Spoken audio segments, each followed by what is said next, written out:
listening to Bowie Baysox Baseball. Our coverage of today's game will start soon.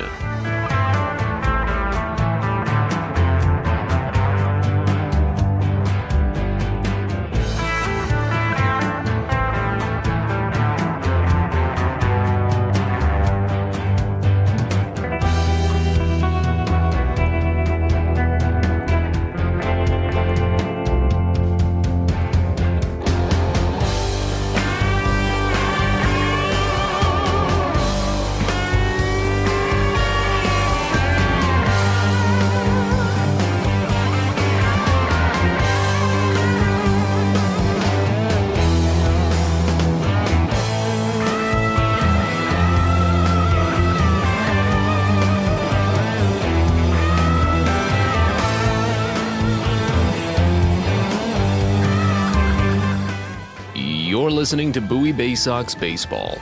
Our coverage of today's game will start soon.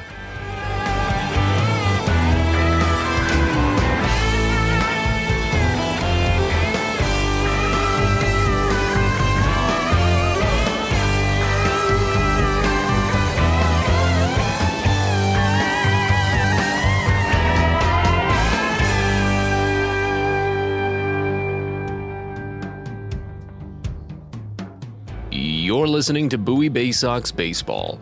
Our coverage of today's game will start soon.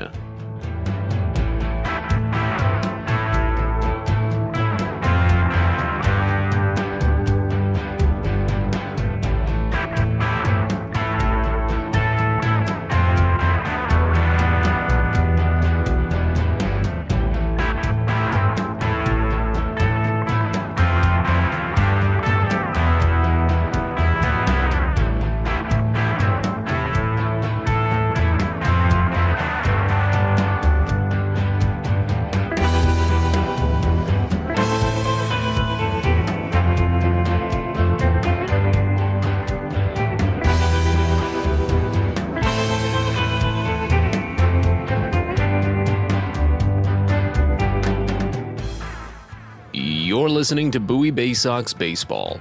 Our coverage of today's game will start soon.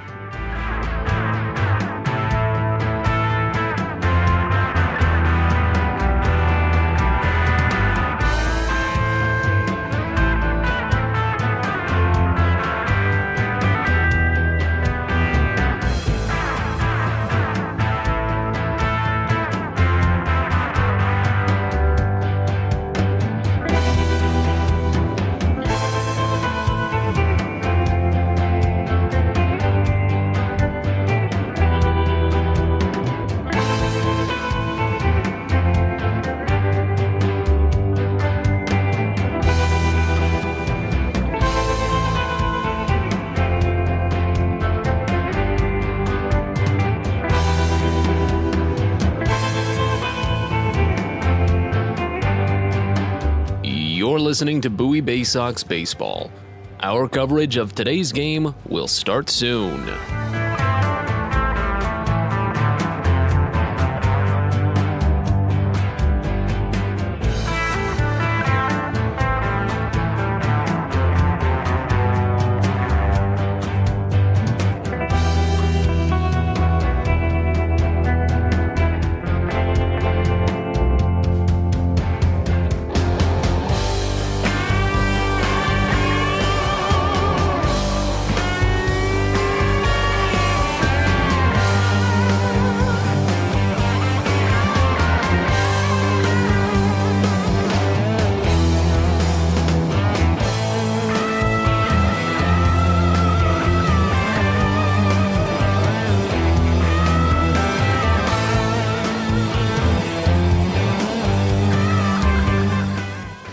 You're listening to Bowie Baysox Baseball. Our coverage of today's game will start soon.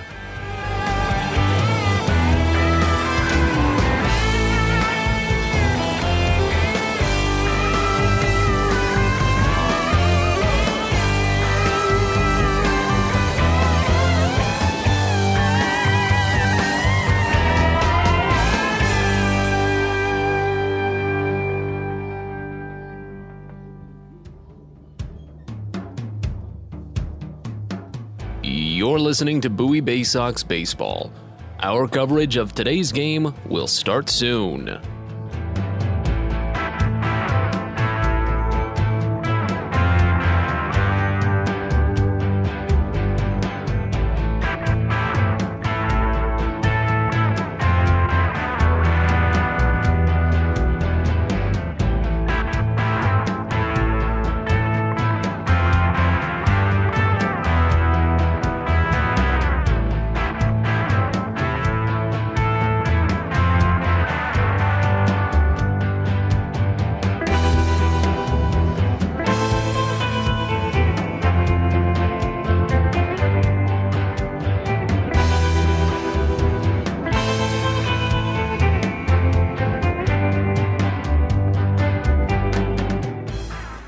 You're listening to Bowie Baysox Baseball. Our coverage of today's game will start soon.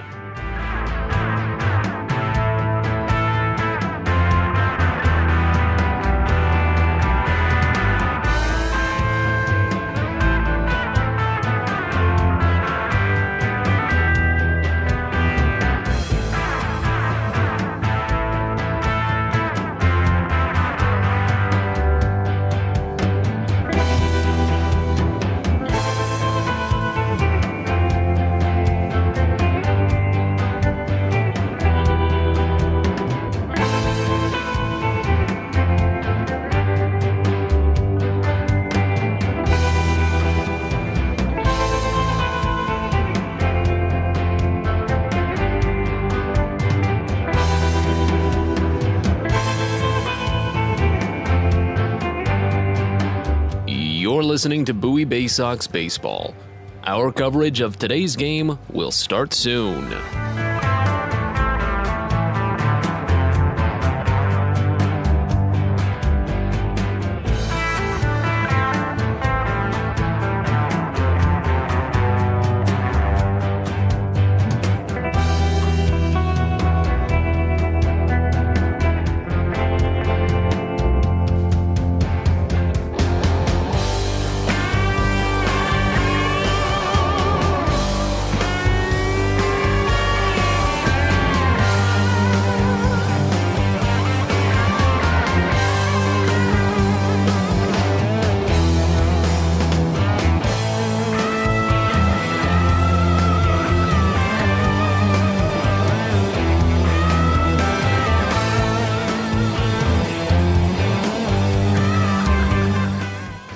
You're listening to Bowie Baysox Baseball.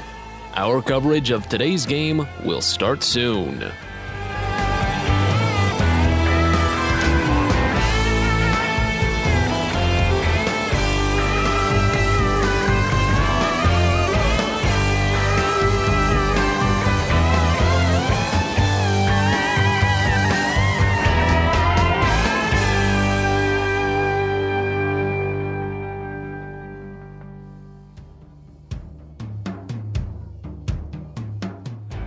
You're listening to Bowie Baysox Baseball.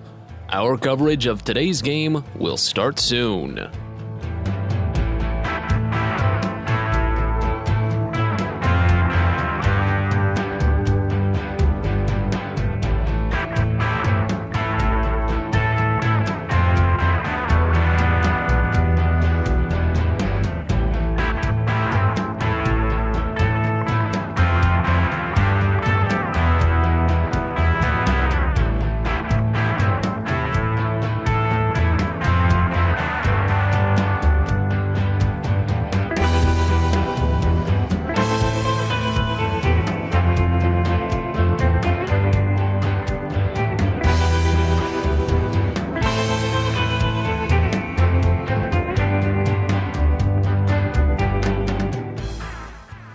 You're listening to Bowie Baysox Baseball.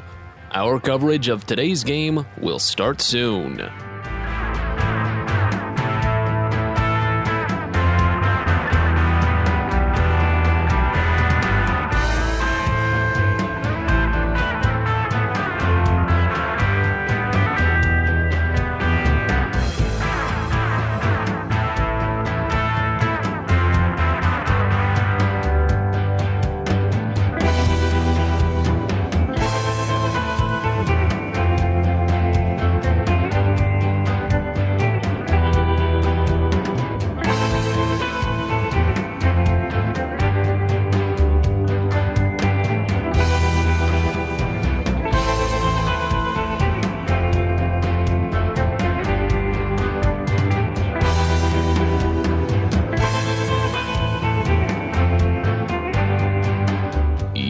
listening to Bowie Baysox Baseball. Our coverage of today's game will start soon.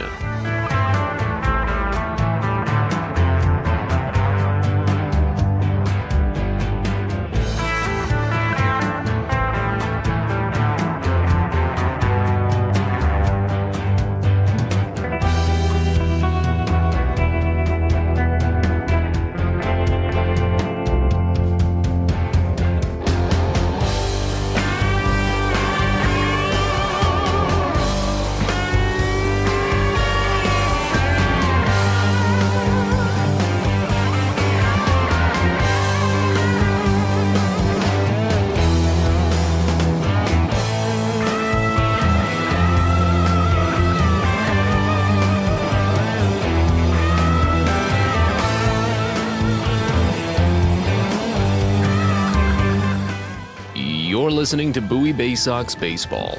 Our coverage of today's game will start soon.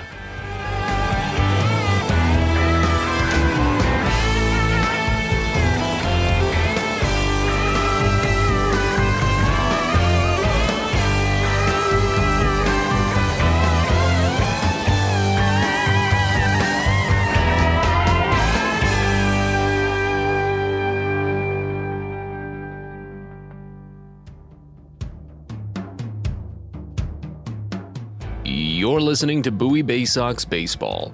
Our coverage of today's game will start soon.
Welcome to Bowie Baysox Baseball.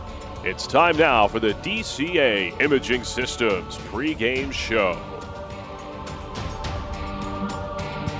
It's the DCA Imaging Systems pregame show from UPMC Park. We're getting set for the fifth game in this six-game series between the Erie Seawolves and your Bowie Baysox. Matt Sabatis with you. Glad you're with us from Erie, Pennsylvania, as Bowie comes in with a fantastic one-run win, or a shutout win last night, I should say. A affirmative shutout win to take down the Seawolves and break out of their little five-game skid. Hudson Haskin opened it with a leadoff home run on the second pitch of the game, and then Drew Rahm and Noah Denoyer were able to spin things up easily for the Baysox. Rahm tossed 5 scoreless innings and struck out 7. It was his longest scoreless start since just his second start of the season, April 14th, against the Binghamton Rumble Ponies. And then Noah Denoyer continued what's been such a great run of pretty much every opposing batter he's faced here in Double-A. He tossed 4 scoreless, only allowed 1 hit and 2 base runners with a hit by pitch.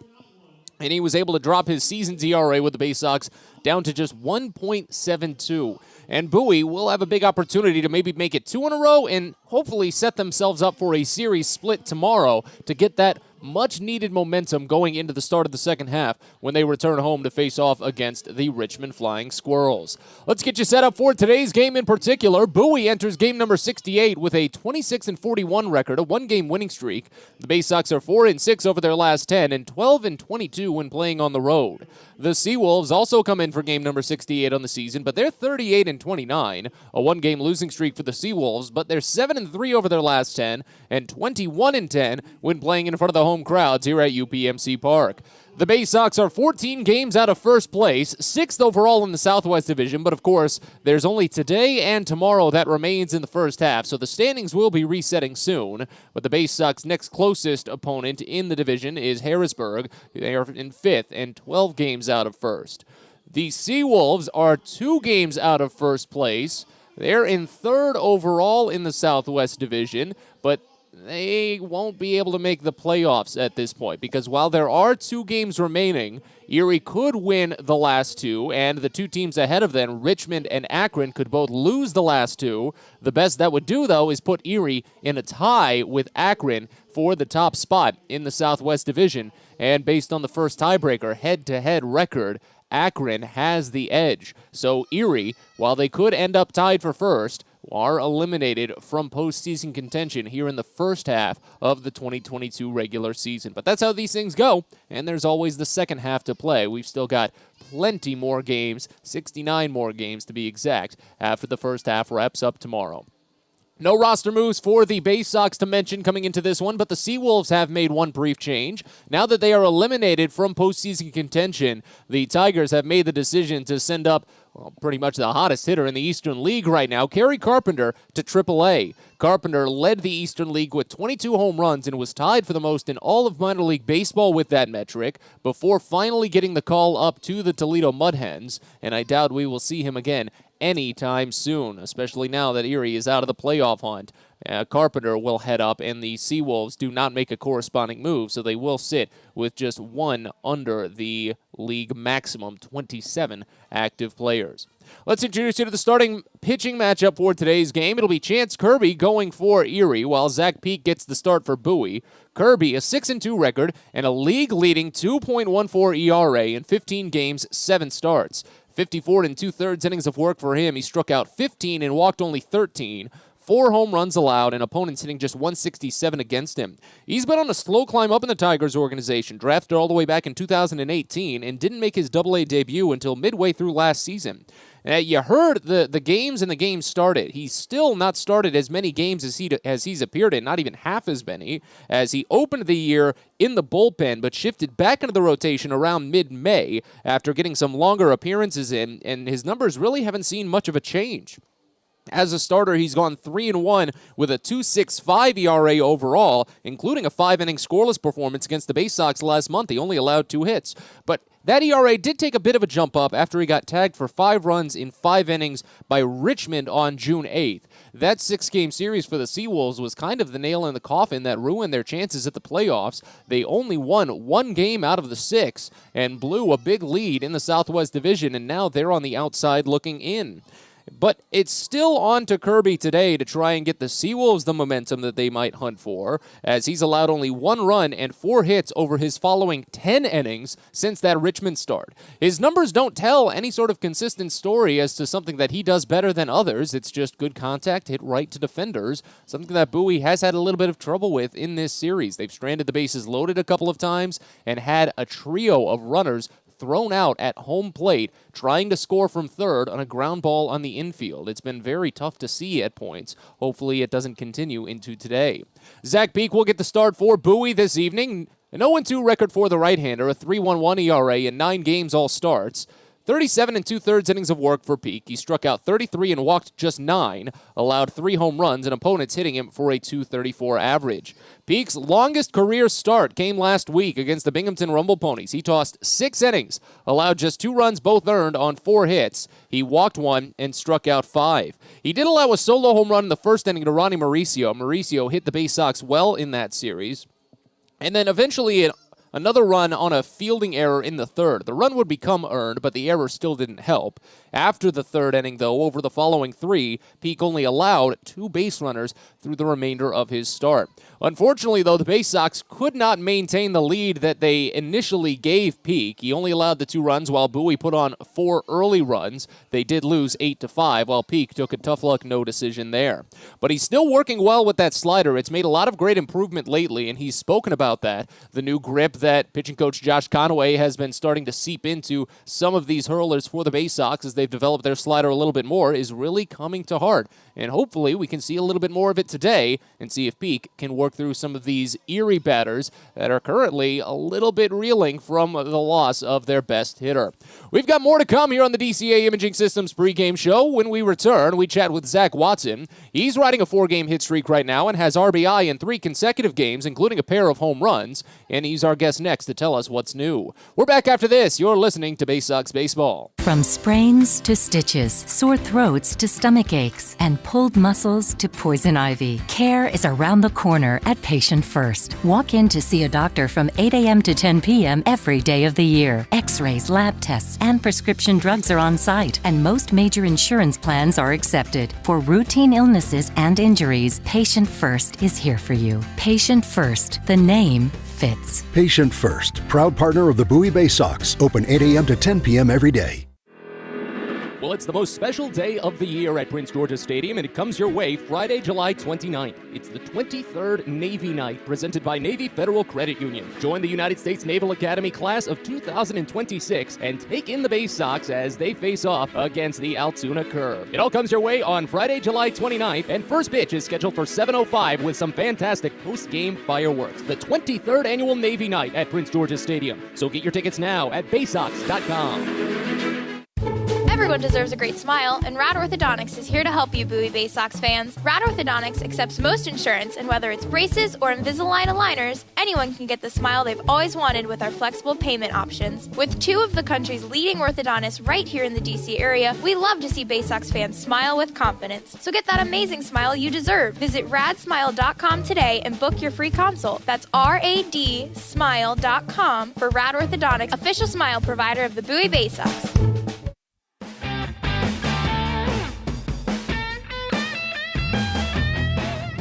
We're back in on the DCA Imaging Systems pregame show, getting set for Game 5 in this 6-game tilt between Bowie and Erie, sitting down with Zach Watson. RBI in 3 consecutive games right now, including home runs in 2 straight games. Let's go back a couple of days to the first one. Can you remember that plate appearance and walk us through it? Yeah, dude was throwing some pretty hard fastballs, around 97, and I was just looking for something that I could handle and just try to stay short to the ball, and it turned out pretty good. Do you think about home run a lot of times when you come in a ninth inning situation like that, down by 2? Not really. I try not to. I try to stick to my approach of staying back up the middle and just trying to put the bat on the ball. And then go back to 2 nights ago, if you can recall that plate appearance. Do you remember that one specifically? Oh, yeah. Outside pitch, just trying to stay up the middle again, and it was a lefty. He was probably going to try to work the other side of the field. So I was just trying to stay up the middle, trying not to pull anything off of him. Well, talking about the pull rates, you have been spraying it a little more evenly lately. What's been key to that? Just general work in the cage and going through things with Brandon Becker? Oh, yeah, staying in the cage, just trying to stay up the middle, not trying to pull off. Usually I've been bad about pulling off everything, and getting away pitches, I have to drive the ball up the middle, drive the ball the other way, and just trying to stick to that approach. I talked a little bit with Andrew Dashbuck about this the other day, and I want to just get more insight from it from other players like you, that some of the tools that you guys have been using, especially around batting practice, that bat with the rope on it. Mm-hmm. Walk us through that tool. What does that help with, and how has it helped you? So that bat helps you with direction, and whenever you swing it, you can feel the whip in the bat. And so the objective is to stay long and through the zone as long as you can, and if you do it correctly, you'll feel the whip. So does that help you kind of hit it up the middle a little bit more, I'd suppose? I believe so. Yeah. Again, we're here with Zach Watson on the DCA Imaging Systems pregame show. What's it like as an outfielder having to play in so many more unique minor league ballparks that have different outfield dimensions and maybe their own little individual quirks to them that you have to kind of pick up? Oh, yeah. Coming to them, I enjoy it. It's fun. It's fun going to different ballparks, seeing what that ballpark brings to you. Of course, the fans are different in each one, so I love it. I love going to different places, seeing different stadiums, and the wall here is crazy. I don't think I've ever seen anything like it, but it's cool. You talk about the left field wall that shoots up 30 feet into the air like that. Yeah, that is always an interesting sight. You did know, I'm not sure if I mentioned it, they actually raised that wall just after this past season. The wall was much, much shorter last year, and they raised it all the way up to 30 feet ahead of this season. Really? I didn't know that. Yeah. They wanted to try and take away a couple of home runs, and from what I've been told, it's only about 11 home runs total that have been taken away, 6 for Erie and 5 for opponents. So some positives, some negatives, I suppose. But, hey, it's kind of similar to what the Orioles did over at Oriole Park, wouldn't you say? Yeah, exactly. It's part of it. Again, we're here with Zach Watson on the DCA Imaging Systems pregame show. Maybe aside from working on pulling the ball and trying to go up the middle a little bit more, what would you say is the next step that you want to be focusing on, or something that you may have already been focusing on? Just keep striving, keep going, keep pushing the limits, keep going out there and doing everything that I can do. Yep. One last thing before we started this interview. So you're playing some Pokemon Go. What did you catch right before we sat down? There's a dino event going on right now, so I'm trying to get some shinies. Oh, okay. How many shinies you got? I got 3. Oh, there you go. What are they specifically? You know? Well, I got them today. You got 3 today. Oh goodness. All right. What Pokemon were they though? The dino. It's the event going on. You have a better chance of catching shinies. All right. Fantastic, man. That's Zach Watson here on the DCA Imaging Systems pregame show. We'll step aside. Be back in a bit. You're listening to Baysox Baseball. Are you interested in beginning or expanding on a career in the pipe fitting, pipe welding, or HVAC service industry? Are you interested in a career path that will set you up for life without experiencing any college debt? If you are interested in these things and you live in the DC area, the Steamfitters UA Local 602 Apprenticeship Program is the best choice for you. For more information about our apprenticeship program and how to apply, please visit steamfitters-602.org. That's steamfitters-602.org. Hey kids, the Baysox Futures Club is the best way to be a fan of the Baysox, and it's completely free for kids ages 3 through 12. Futures Club members get access to special members-only events, discount ticket offers, and free gifts for just signing up. Parents, head over to Baysox.com to sign up your kids, so don't miss out on all the promotions and giveaways at Prince George's Stadium this season and next. The Baysox Futures Club. Sign up now at Baysox.com.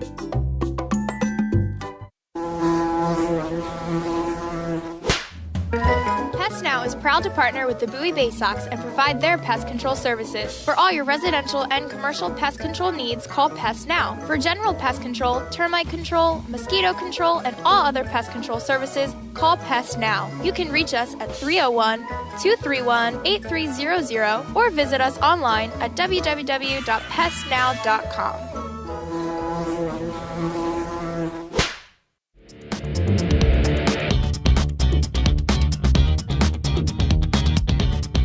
Fans, cares around the corner at Patient First. Urgent care that's open 8 a.m. to 10 p.m. every day of the year.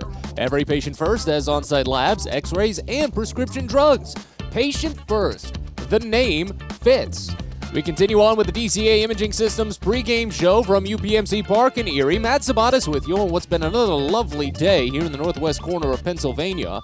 As we're getting set for this one, the Seawolves are about to take the field. We'll introduce you to the starting lineups very, very briefly. No changes 1 through 3 for Bowie. You've still got Hudson Haskin opening up, who's been hitting the ball well in this leadoff slot to start. Then Cesar Prieto and Joey Ortiz to follow. Adam Hall is going to be cleaning up today. He's still the designated hitter. And then Andrew Dashbach will be at first base batting 5th. Greg Cullen is back in the lineup. Second baseman bats 6th. He was lifted about midway through the game 2 days ago, replaced by A.J. Graffinino, and Graffinino replaced him in the 9 slot the next night. But now Cullen is back in, and he bats 6th. Zach Watson is riding a 4-game hit streak, and he's got RBI in 3 consecutive games. You heard our conversation with him previously. He's going to bat 7th. And then Andres Angulo will make his Bowie debut, just his 7th game as an Orioles minor leaguer after being signed as a free agent, formerly caught, in the Giants organization, and saw plenty of time with Richmond last year. And Christopher Cespedes will be in left field today, batting 9th. Talking about the Seawolves lineup briefly, you've got Wenzel Perez leading it off at second base, and Andre Lipsius as the DH. The 1 and 2 are the same, but of course no Kerry Carpenter, as the big slugger had been called up to AAA just late last night. Parker Meadows will fill his slot. The left-hander bats in third and plays in center field today. Quincy Naporti is at first base. Dane Myers is going to bat 5th. He's in left field. Dylan Dingler will catch for the second consecutive day. He's batting 6th. Gage Workman shifts up from the 9 hole. He will bat 7th. He is still hitting well against the Baysox, .313 overall, but this series has been a bit slow for him, and his average has continued to dip all the way down to just .208 this season, compounded by a .210 average here in the month of June. Eric De La Rosa and Luis Carpio will round out the 9 for the Erie Seawolves. They've taken the field now here at UPMC Park, so we'll step aside one final time. When we return, we've got first pitch and all the play-by-play. You're listening to Baysox Baseball. Sky Shooter Displays by ZY Pyrotechnics will be lighting up the sky with top-of-the-line fireworks shows following Baysox games all season long. We will give you the best bang for your buck. Sky Shooter Displays include traditional shows, true pyro musicals, custom choreographed plays, and much more. The night sky is truly limitless, so don't be shy. Give ZY a try. Find out more by calling us at 570-328-1361 or visit us online, zypyrotechnics.com. At DCA Imaging Systems, we provide a tenured team of office technology professionals ready to be your trusted advisors. From document creation, output devices, scanning and workflow, to document security and storage, we understand people print, not printers. Give DCA Imaging a call, 301-577-1021, or find out more about how we can help you. DCAimaging.com. DCA Imaging Systems, office technology made easy. Fielder's Choice Flex Packs with the Bowie Baysox. The best value to see the best games at Prince George's Stadium. You could save up to 30% on your selected seat from day one and enjoy a number of exclusive member benefits, including flexible exchange options, discounts on suite rentals, special access to the Diamond View restaurant, and a free members collectible at your first home game of the year. Get your pack now by calling 301-464-4865 or heading online to baysox.com.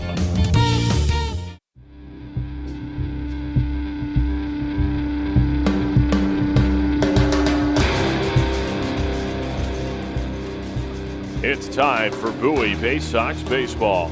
The Baysox are the AA affiliate of the Baltimore Orioles. Coverage of the 2022 Bowie Baysox season is brought to you by Chesapeake Employers Insurance, DCA Imaging Systems, On the Green, Patient First, Royal Farms, Smile Doctors, and ZY Pyrotechnics. And now, live from the ballpark, it's time for Bowie Baysox Baseball. We're ready to go from UPMC Park. It's Game 5 in this 6-game series between the Erie Seawolves and your Bowie Baysox. Matt Sabat is with you from Erie, Pennsylvania, and as Chance Kirby warms on the mound for the Seawolves, the starting lineup for the Baysox that he'll face looks like this. Leading off in center field, you've got Hudson Haskin, followed by Cesar Prieto at third base, batting second. Joey Ortiz is the shortstop. He bats third. Adam Hall, the DH, bats fourth. Andrew Dashbach is at first base, batting fifth. Greg Cullen, the second baseman, sixth. Zach Watson in right field, bats seventh. Andres Angulo is the catcher, batting eighth. And Christopher Cespedes in left field, bats ninth. The Baysox are the AA affiliate of the Baltimore Orioles. They're managed by Kyle Moore, assisted by Brandon Becker, Josh Conaway, Tim DeJohn, Billy Facto, and Chandler Geller. Calvin Christensen, video coordinator, Lindsey Birchfield, and Blake Wooten, athletic trainers. Bowie is 26-41 on the season, and again that lineup for the Baysox, you've got Hudson Haskin, Cesar Prieto, and Joey Ortiz, Adam Hall, Andrew Dashbach, and Greg Cullen, Zach Watson, Andres Angulo, and Christopher Cespedes, all to face off against Chance Kirby on the mound. UPMC Park in Erie, 328 feet down the line to right field, 317 feet down the line to left, 400 feet to straightaway center, 367 to right center, and 356 to left center. Of course, the very tall wall in left with Erie Insurance Arena. Hudson Haskin digs into the box, the right-hander. A .262 average this season for Huddy, a .787 OPS in 54 games played, 11 doubles, no triples, 8 homers, and 26 runs batted in. As Kirby leans in, working out of the stretch, first base side of the rubber. At the chin, he kicks and fires the first pitch home. It's grounded over to short, picked up by Luis Carpio, and sent over to first in time for the out. We're underway at 6:06 p.m. on an 83-degree, mostly sunny day here in Erie, Pennsylvania. One up, one down. Let's tell you about the defense for Erie. From left to right in the outfield, you've got Dane Myers, Parker Meadows, and Eric De La Rosa. Gage Workman is at third base, Luis Carpio the shortstop. Wenzel Perez at second, and Quincy Naporti is at first. Dylan Dingler catches behind the plate for Chance Kirby on the mound. First pitch home to Cesar Prieto. He squares to bunt, but bunts it in the air foul. Hits to the netting third base side, and the count opens up at 0-1. Chance Kirby, a 5'11", 165-pound, 26-year-old right-hander from San Antonio, Texas. 25th round draft selection in 2018 from the University of Texas at San Antonio. 0-1 the count on Prieto. The next pitch home is swung on and lifted in the air, right center field, fairly deep, ranging back on it, Eric De La Rosa. He looks to have it squared in front of the warning track. He pulls it down. 2 up, 2 down on 3 pitches for Chance Kirby, and now Joey Ortiz due up.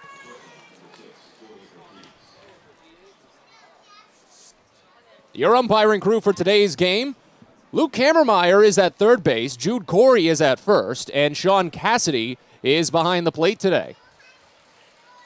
As Ortiz digs in, a .215 average this season, .623 OPS in 60 games played. First pitch home from Kirby is a breaking ball, called for strike on the top edge of the zone. It's 0-1.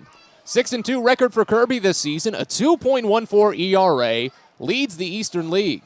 15 games, only 7 starts, 54 2/3 innings of work. Here's the 0-1. Ortiz flinches on a curveball down and inside. They appeal to the first base umpire, and they say he went around, as the count is already to 0-2. 50 punch-outs for Kirby this year, 13 walks, 4 homers allowed, opponents hitting .167 against him. Bases empty, 2 away here in a scoreless top of the first. As Kirby kicks and deals the 0-2 pitch. It's up and away, a fastball. Count runs to a ball and 2 strikes. As Ortiz will try to get on base here with a bit of a shift on for the right-hander. Not a major one, but slightly. The 1-2 pitch. Swinging a hard hit ball to third. Well picked by Gage Workman at the gut and sent over to first in time. 5-3 put out, and it's a 3 up, 3 down inning for Chance Kirby. We're on to the bottom of the first here at UPMC Park. Bowie 0, Erie coming on up. You're listening to Baysox Baseball. At Luminous Health, we want you to feel your best. This summer, take the time to catch up on your annual health screenings. Visit us at our Anne Arundel Medical Center, Doctors Community Medical Center, or one of our primary care offices in your neighborhood. At Luminous Health, you are the MVP. Learn more at luminoushealth.org.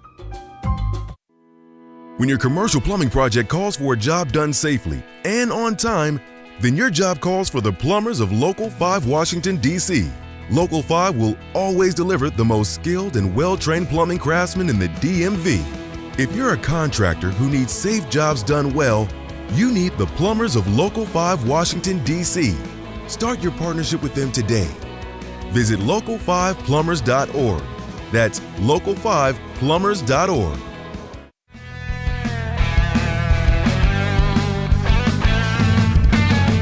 Well, the Bowie Baysox went down in order in the top of the first inning, and it'll be on Zach Peak to try and do the same in the bottom of the first. Peak warms on the mound for Bowie, and he prepares to face off against the following Erie Seawolves lineup.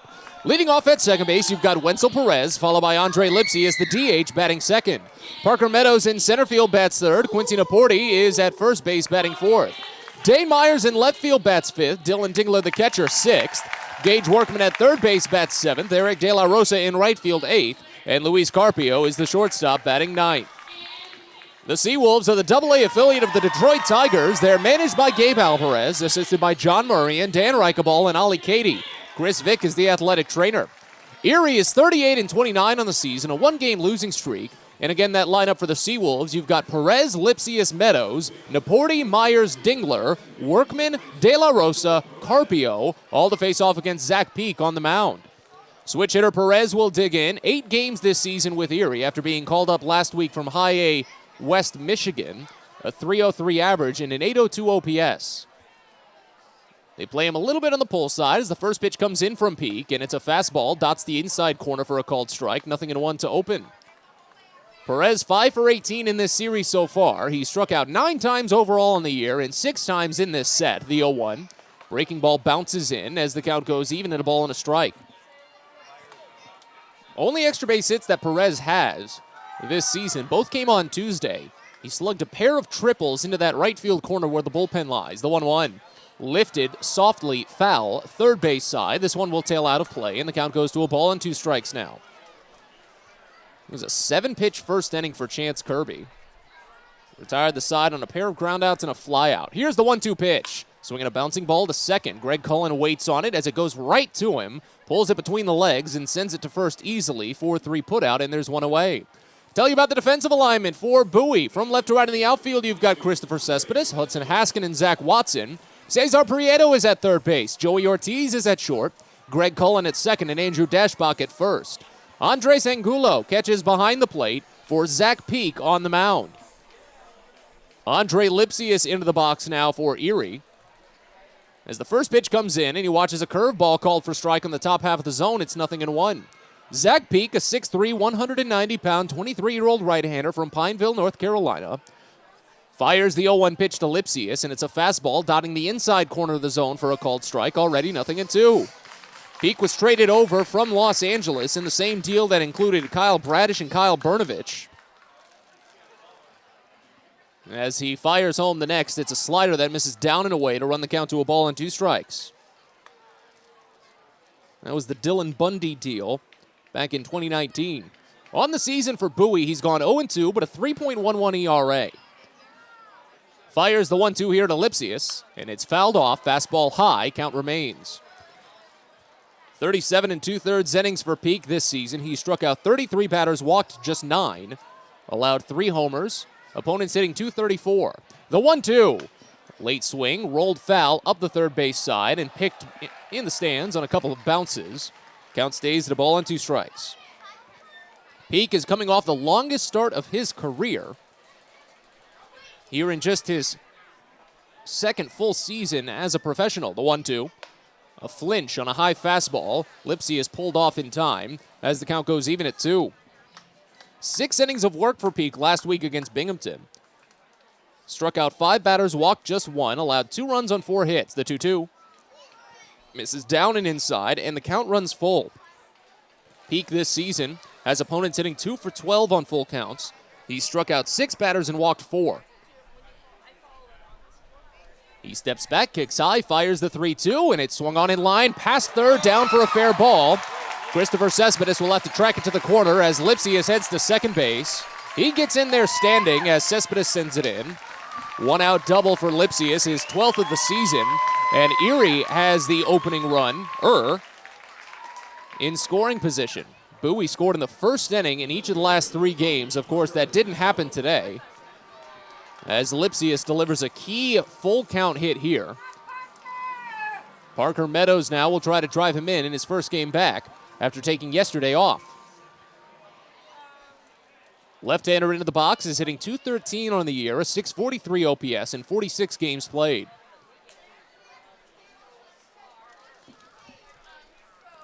Out of the stretch, first pitch from Peak is a curveball in there for a called strike. Count opens up at 0-1.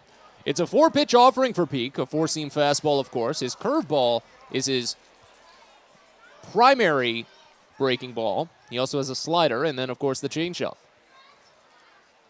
The 0-1 pitch, no. Peak kicked his leg up and then turned slightly back to second base, but did not throw. No one was covering the bag. We wait on the 0-1 to Meadows. Here it is. And it's driven high and deep out toward left center field. Haskin ranging, Cespedes backing up, and it's Cespedes. Looks to have the catch, and he makes the catch on the warning track.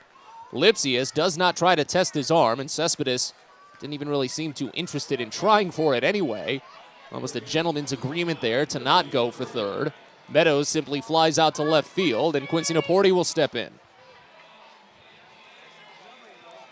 Prior to his 6 innings against Binghamton, Peak tossed 5 innings for only the second time this season against Harrisburg in a beautiful shutout performance. Unfortunately, the Baysox lost that game. Tell you more in a second. First pitch to Quincy Naporti, misses down and away, a slider. It's 1-0 to open. Peak tossed 5 scoreless with only 2 hits, no walks, 5 strikeouts. But that was the first of 2 extra inning walk-off losses by the same 2-1 score. It was scoreless into the 10th inning, and Bowie ended up losing. Peak sets, runner at second, 2 away here in the bottom of the first. We're scoreless. The 1-0 to Naporti, curveball. That one just barely missed inside as the count goes to 2-0. Peak did make an appearance against the Seawolves, but the numbers don't explain fully why it was a tough day for Peak, because he only went an inning and 2/3 and allowed 3 runs all earned. The 2-0. Slider misses down and away, and it's 3-0 to Naporti. So back on the 26th of May, Peak had not pitched in about a month. He tossed 4 innings of 1-run ball against Richmond and then hit the injured list the next week. And the 26th of May was his following start, so nearly a month off. The 3-0, driven high and deep out toward left center field. This one much more troublesome. Haskin curling back, looks like he has it, and makes the catch. Just in front of the 356 sign in deep left center field, Hudson Haskin pulls it down, and the inning is over. One out double left stranded at second, and as we move to the second, Bowie and Erie are scoreless. You're listening to Baysox Baseball. That's right, it's Dynamite Night at Prince George's Stadium on Friday, July 15th. Meet legendary actor and comedian Jimmy J.J. Walker, star of the 1970s hit Good Times, with a special VIP meet and greet package available. That's Friday, July 15th for Dynamite Night with Jimmy J.J. Walker at Prince George's Stadium. So head to Baysox.com right now to get your tickets and learn more. Baseball is a game of specialists. Base stealers, closers, cleanup hitters. Together, they help their team stand out from the rest. Specialists also help set Chesapeake Employers Insurance apart from other workers' compensation insurance companies. Our health services team includes orthopedic surgeons, nurse case managers, a physical therapist, and more, all to get your employee back to work, contain costs, and keep premiums down. That's teamwork. To learn more, connect with your agent or visit Chesapeake Employers at CEIWC.com. A birthday bash with the Baysox is the best time at the ballpark. Bring your friends and family out to celebrate and be the star of the show. Dance on the dugout with Louie, play games in the stadium, introduce a batter in the game, and you'll even get to have the stadium sing for you. Baysox birthday parties, an unforgettable, one-of-a-kind experience at Prince George's Stadium. Book yours by calling 301-464-4880 or at baysox.com.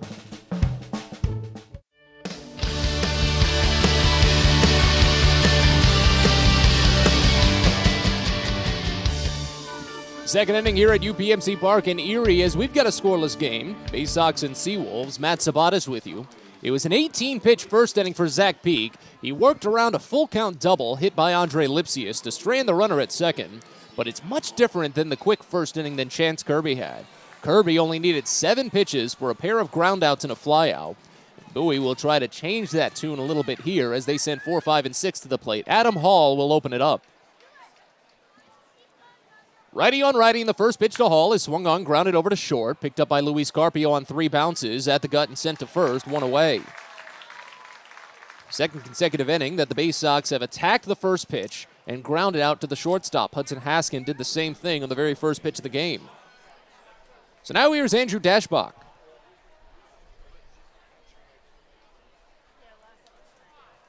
.193 average for Dashbach this season, a .713 OPS in 55 games played. 5 doubles, 9 homers, 29 runs batted in. They play him a bit on the pull side, the right-hander. First pitch home. Dashbach fouls it off just a piece over the right side of the catcher's mask, and the count opens up at 0-1. He's only hitting .185 against the Seawolves this season, but does have a home run. Came back at Prince George's Stadium when these two sides met in May. His strikeout numbers relatively similar, but he doesn't walk as much against this team. The 0-1 misses high, and the count goes even at a ball and a strike. And that's kind of a trend that I noted a little bit yesterday as Bowie did finally catch a couple more free passes. Their walk numbers have been decreasing. Here's the 1-1. Dashbach fouls it off right side, and the count goes to a ball and 2 strikes. Dashbach did draw one of the 3 walks for Bowie yesterday. It did not amount to anything, though, because he was left stranded at second base. He didn't advance any runners that eventually scored. And the day previously, Thursday, Bowie didn't walk at all. Here's the 1-2 pitch. Dashbach fouls it off right side, and the count remains. Now that I think about it, I probably should have checked how often Bowie fails to walk. They lead the league in walks drawn at the plate, so I'd have to imagine it's less than 5 games this year. Another 1-2. Dashbach watches it down below the knees. Count goes even at 2 balls and 2 strikes. 4 up, 4 down so far for Chance Kirby. Everything put in play, however. Here's the 2-2. Dashbach watches slider called for strike 3. A late ring up on a pitch outside. Dashbach shakes his head while looking at the home plate umpire, walking back to the dugout. So first punch out for Chance Kirby today is backwards, and he's 5 up, 5 down to start the day. Well, early goings, but of course there was a little bit of history earlier today in the big leagues. At least in the AL East, New York. No hit at Yankee Stadium.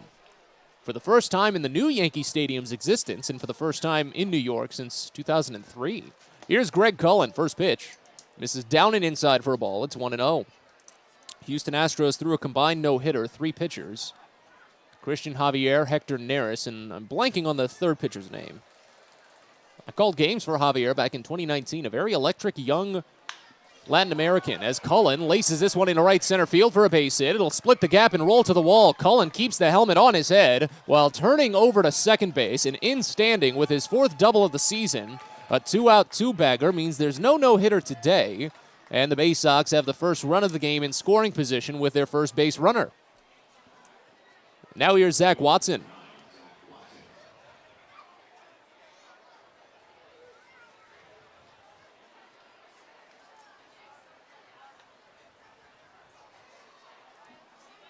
Watson riding a 4-game hit streak, 195 average this season with a 587 OPS in 48 games played.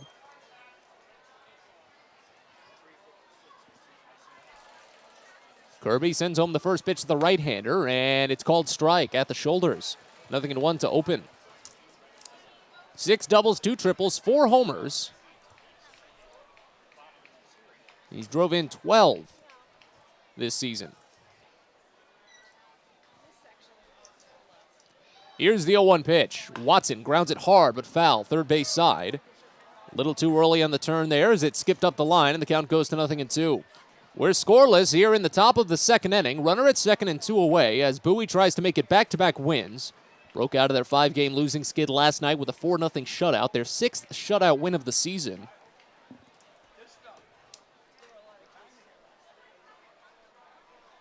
Oh, 0-2 the count on Watson. Kirby looks back, runner at second, and sends home the next. Watson watches it get past the catcher. Throw goes high, a fastball, and Cullen will go to third base on a very leisurely jog. Wild pitch puts runner to third. First runner to reach third all day. As Watson now has a ball and 2 strikes. Andres Angulo warming up on deck. It'll be his first at-bat. First plate appearance, more specifically, with the Baysox when he steps up. As Kirby sets, works out of the stretch, a hearty lean, first base side of the rubber, fires the 1-2, and it's a late swing, protected foul over to the right side. As the count remains even, had a ball and 2 strikes on Zach Watson.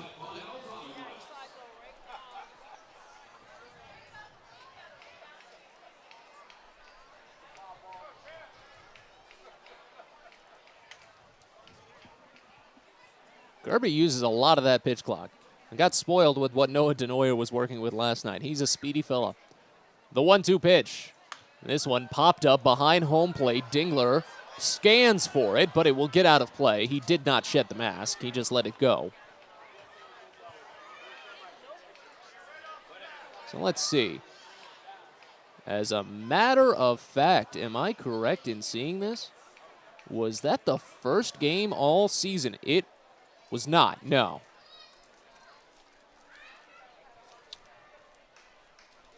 I think that was the second game all season that the Baysox did not draw a walk, as the next pitch to Watson is swung on and missed high for strike 3. That ends the inning. 2 strikeouts for Chance Kirby to strand a runner at third. And as we go to the bottom of the second here at UPMC Park, we're scoreless, Bowie and Erie. You're listening to Baysox Baseball. Sky Shooter Displays by ZY Pyrotechnics will be lighting up the sky with top-of-the-line fireworks shows following Baysox games all season long. We will give you the best bang for your buck. Sky Shooter Displays include traditional shows, true pyro musicals, custom choreographed plays, and much more. The night sky is truly limitless, so don't be shy. Give ZY a try. Find out more by calling us at 570-328-1361 or visit us online, zypyrotechnics.com. On the Green Incorporated is your lawn care team, providing professional organic-based lawn care programs for residential and commercial lawns. Our lawn care programs provide ballpark quality results. Each service is custom tailored with guaranteed results for even the toughest lawns. On the Green also offers outdoor pest control services. Mosquitoes, ants, ticks, and more. Safely and effectively control insects and enjoy the outdoors this summer with On the Green Incorporated. Go to on thegreenink.com. Get the best deals at Prince George's Stadium with weekly promotions all season. Tuesdays are Military Appreciation Night. Purchase a box seat at the ticket office with a proof of service and you'll only pay half price. Bring along your furry friend on Woof Wednesday, and it's the best happy hour around every Thursday from 5 to 6:30. $2 Bud and Bud Light drafts with other beer specials throughout the year, and live music to get your night started. It's always a great time at the ballpark, so get your tickets now at Baysox.com.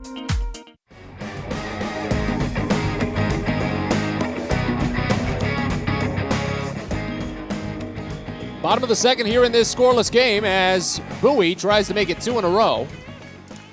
Zach Peak is back to work. Stranded a double at second base in the first inning, but needed 18 pitches to get there as he faces off against Dane Myers, Dylan Dingler, and Gage Workman to get things going in the second. First pitch home to Myers. There's the curveball again. It's called strike to open it up, 0-1. First pitch curveball has been an early run for Zach Peak right now. I like the idea. Might set him up for first pitch fastball on the second trip through the order. Here's the second pitch fastball called for strike in the upper inside corner, and it's already 0-2 to open on Myers. 263 average and a 792 OPS in 44 games played. The 0-2 pitch bounces in. Changeup runs the count to a ball and 2 strikes. 8 doubles, no triples, 10 homers, 28 runs batted in for Myers this season. 6 for 17 in this series.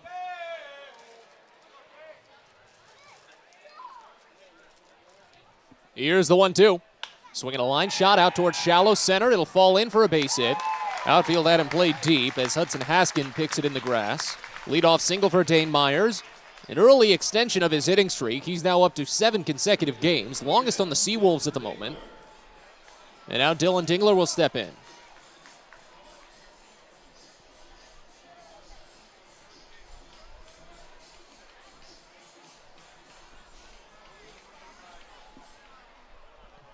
Righty on righty, Dingler, a 231 average this year, a 691 OPS and 58 games played. First pitch comes in low. The count starts out at 1-0. 13 doubles, a triple, 5 homers, 24 runs batted in.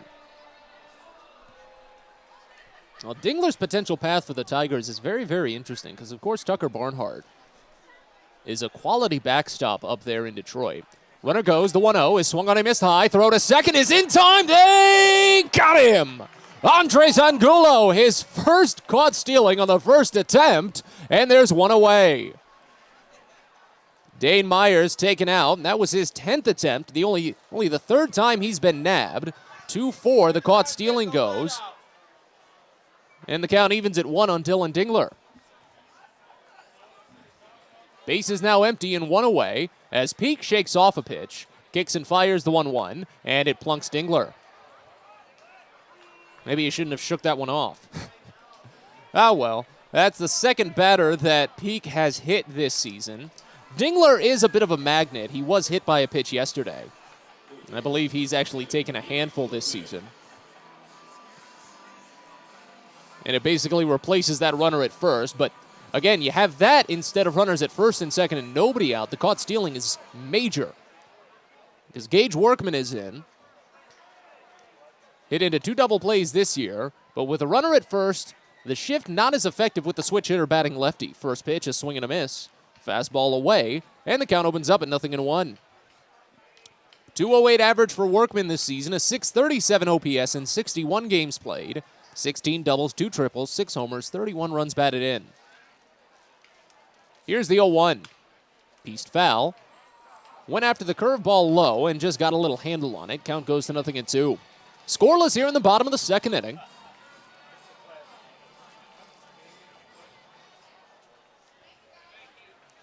As Peak continues out of the stretch, holds ball already in glove up against the chest and now sets. Drops to the waist and fires the 0-2. It's swung on and lifted foul right side. A little hooking liner that touches down onto the warning track as the count remains at 0-2. Peak still looking for his first punch out. He's not been a high strikeout arm by really any metric this season. Only 33 strikeouts and 37 2/3 innings coming into today's game. Highest total this season for him is 6 punch-outs. That was against Harrisburg on the 7th. The 0-2, swing and a miss for strike 3 on a high fastball. Angulo is ready to try a back pick to first base. But it didn't look like Andrew Dashbach was properly set there, and as soon as the pitch was home, Dylan Dingler had actually started headed back to first. So Angulo didn't throw it, but Peak picks up his first strikeout, and there's 2 away here in the bottom of the second. And now Eric De La Rosa.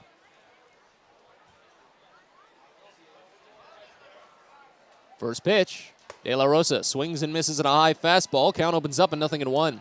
Well, I brought it up yesterday, and it bears repeating just about every time, especially when he swings and misses at high pitches like that. De La Rosa has a very tough read when it comes to swinging and missing at pitches, maybe just one deviation away from the strike zone. Here's the 0-1. Breaking ball misses down. Count goes even at a ball and a strike. Because De La Rosa, based on the numbers this season, a .215 average and a .600 OPS in 38 games, so a large enough sample size, he swings and misses at 1 out of every 5th pitch he sees. Here's the 1-1. Swinging a bouncer. Third base side, but foul. Runs the count to a ball and 2 strikes now. 8 doubles and a triple for De La Rosa. No homers, 9 runs batted in. He's 4 for 16 in this series. He's driven in 1 run. Struck out 4 times. Runner at first, 2 away. Peak waiting for De La Rosa into the box at this point. Just dangles that throwing arm while ball sits in glove pressed up against the left shoulder. He sets now at the waist and fires the 1-2. Just misses high. Peak had taken a couple of slow steps off the mound, anticipating he could have gotten the called strike 3, but he didn't. Count runs even at 2.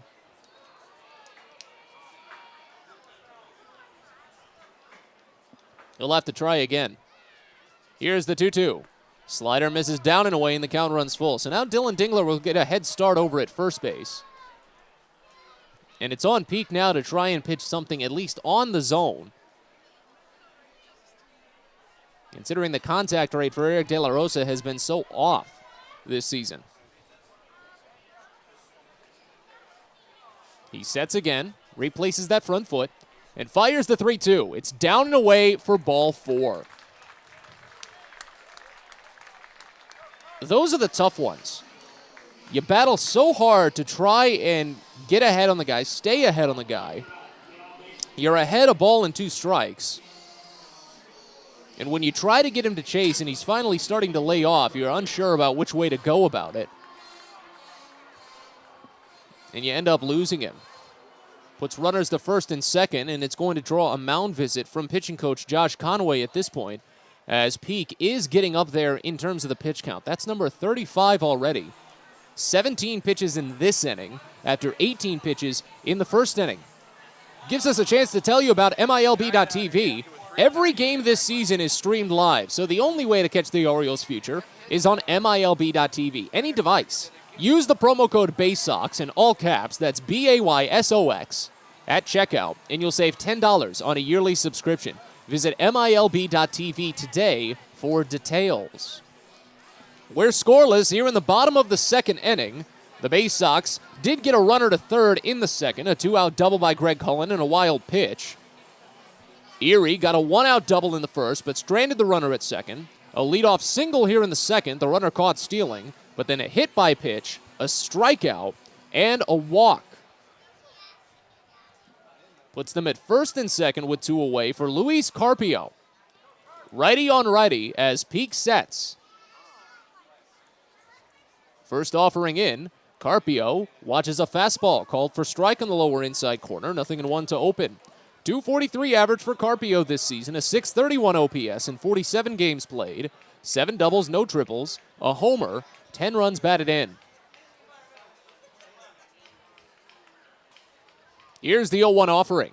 Carpio fouls it off to the screen right side, and it's already 0-2. His numbers take a bit of a dive with runners in scoring position as well, only a 220 average and a 581 OPS. And Dingler is not the fastest on the base paths. You've really got to gap something to give him a clean route home, but Peak has him behind 0-2. The pitch. Curveball misses down, and the count goes to a ball and 2 strikes. Well, I understand the dance of wanting to get a guy to chase, especially when you've got him backed up to an 0-2 count. But Carpio's had his struggles this year. Try to nick the lower outside corner and send everybody home. Here's the 1-2. Bouncing ball, Baltimore chop over to second. Tough play, waiting on it. Cullen sent to first, and it's there. Greg Cullen had to pull that one down from a high arcing bounce and rip it to first base. A magnificent play for the second baseman ends the inning in strands 2. We're on to the third here at UPMC Park in Erie. Baysox and Seawolves scoreless. You're listening to Baysox Baseball.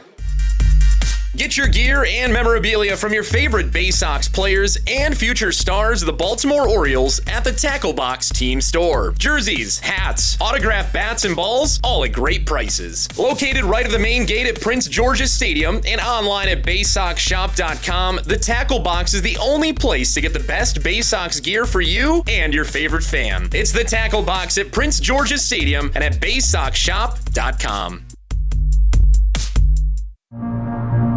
At DCA Imaging Systems, we provide a tenured team of office technology professionals ready to be your trusted advisors. From document creation, output devices, scanning and workflow, to document security and storage, we understand people print, not printers. Give DCA Imaging a call, 301-577-1021, or find out more about how we can help you. DCAimaging.com. DCA Imaging Systems, office technology made easy. It takes time to get rich, flavorful coffee beans from the lush mountain regions of Colombia and Brazil to Royal Farms.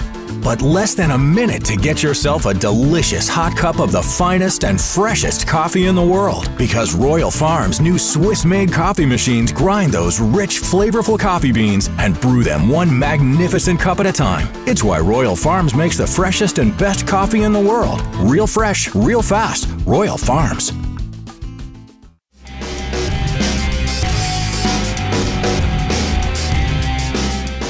Don't forget, fans, it's coming up in a couple of weeks. Friday, July 15th. It's Dynamite Night at Prince George's Stadium. Jimmy J.J. Walker, legendary actor and comedian, star of the 70s hit Good Times, is making his way out to the ballpark. Special VIP meet and greet packages are available if you go to BaysoxShop.com. That's Friday, July 15th. We're on to the third inning here at UPMC Park in Erie as the Baysox and the Seawolves are still scoreless. Matt Sabatas with you. Andres Angulo will lead things off for the Baysox, his first at-bat in a Baysox uniform. He continues to dance with Chance Kirby, who's been dealing so far pretty well. First pitch, lifted foul right side, and the count starts out at 0-1. It'll be Angulo, Christopher Cespedes, and Hudson Haskin due up in this half inning for Bowie. Angulo just in his 7th game overall as an Orioles minor leaguer after starting the year on the injured list, signed with the Orioles as a minor league free agent ahead of the season, the 0-1. Curveball just misses high, and the count goes even at a ball and a strike. In his 6 games, split between the Florida Complex League and High A Aberdeen, he went 6 for 18 with a double and 3 runs scored. Here's the 1-1.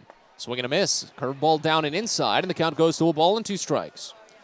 But Angulo had plenty of experience in this Eastern League. Of course, last season he had his experience in the AA Northeast, but that's just splitting hairs at this point.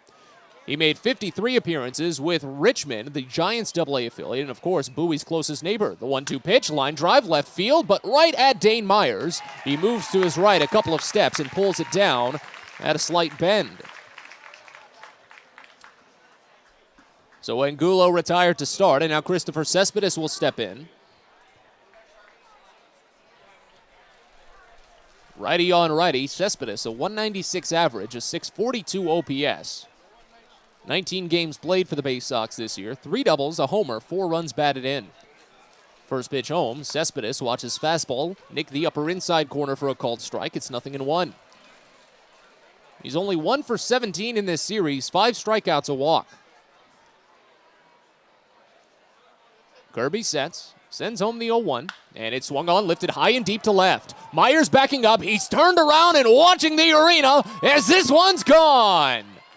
Christopher Cespedes says goodbye. His 2nd home run of the season is a towering solo shot here in the top of the 3rd as Bowie takes the 1-0 lead.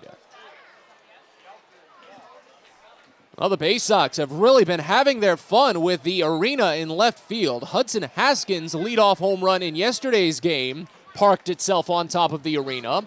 Cespedes got all the way underneath that one to hit it off of the rooftop. It did bounce back into play, but he got it up there. RBI number 5 for Cespedes, and it goes back to the top of the lineup for Hudson Haskin. First pitch home. Haskin watches down. A changeup starts the count out at 1-0. Fifth home run allowed by Chance Kirby this season. In the first run he's allowed to Bowie after 7 scoreless innings. He had 5 shutout innings last month, and then the 2 to start today, the 1-0. Haskin grounds it hard over to third, backhanded in the hot corner by Gage Workman. Sent to first a little bit wide, but just in front of Haskin. It's picked by Quincy Naporti. 5-3 putout is successful, and there's 2 away. And now here's Cesar Prieto.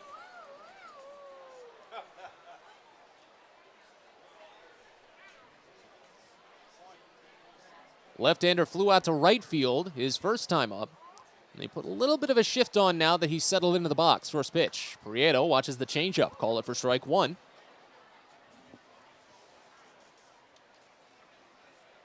Kirby has been on a great run of distance lately, too, and I don't see that being a problem today either. Even with the home run allowed, he's still pitching efficiently. The 0-1, a foul off of home plate. Too far ahead of the breaking ball, and the count goes to 0-2. He averages less than 14 pitches per inning, and he's gone at least 4 innings in each of his last 6 starts and at least 5 innings in 4 of his last 6. Here's the 0-2, fouled off right side. Count stays.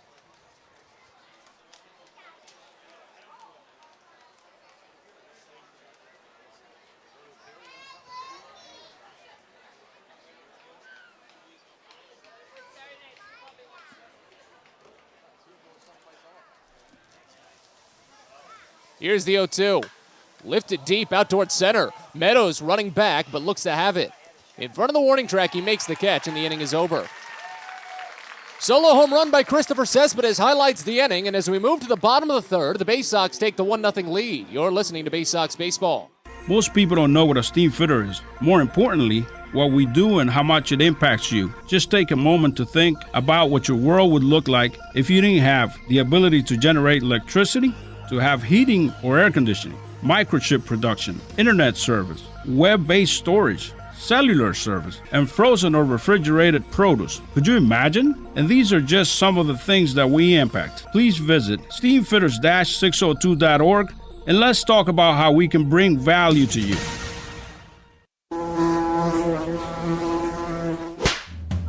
Pest Now is proud to partner with the Bowie Baysox and provide their pest control services. For all your residential and commercial pest control needs, call Pest Now. For general pest control, termite control, mosquito control, and all other pest control services, call Pest Now. You can reach us at 301-231-8300 or visit us online at www.pestnow.com.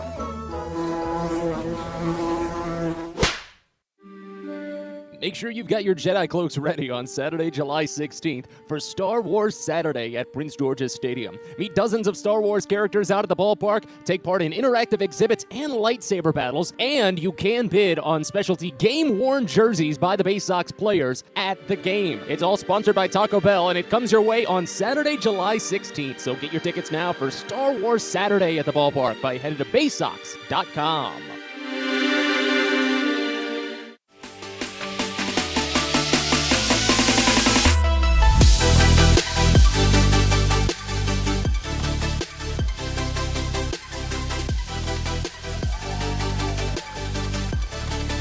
Bottom of the third inning here at UPMC Park in Erie as the Baysox lead 1-0. Zach Peak will face the top of the Seawolves lineup, and the first pitch to Wenzel Perez is a breaking ball, a changeup rather, swung on and fouled off right side. It's 0-1. Perez, Andre Lipsius, Parker Meadows, the 3-2 up to bat here in this half inning. Wenzel Perez grounded out to second base his first time up on a 1-2 count. Here's the 0-1 pitch. And Perez watches fastball miss up and away. Count goes even and a ball and a strike. Been a lengthy pair of innings for Zach Peak, and he really hopes to get through this one quickly. He wastes no time firing the 1-1, and it just misses wide a fastball. Count goes to 2-1. It was 18 pitches in the first when he only faced 4 batters. ran the count full on Andre Lipsius before giving up a double. As the 2-1 pitch comes into Perez, and it swung on and missed high for strike 2. Then 21 pitches in the second inning for Peak. After running it full on Eric De La Rosa and losing him, started out ahead 1-2 and then walked him. The 2-2 pitch. Late swing, poked foul, third base side. That one, a liner into the seats. As the count remains.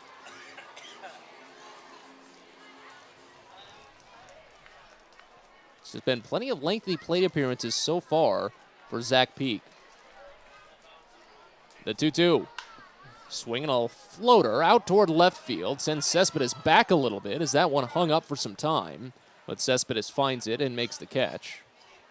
And there's one away. Now Andre Lipsius, who has one of only 2 base hits for the Seawolves this evening.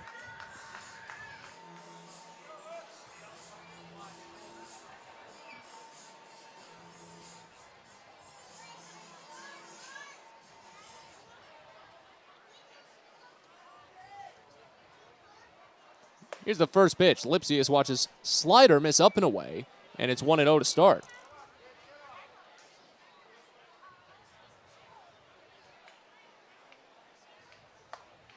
Here's the next. Misses down and in. Count runs to 2-0. It was a full count offering that Lipsius doubled to left field his first time up. Peak sends home the 2-0, and it's grounded hard past the diving glove of the third baseman, Prieto. Into left field, a base hit. So a 2-hit day for Lipsius. He's got hits in 4 of his last 5 games for the Seawolves. And now Parker Meadows due up with tying run aboard.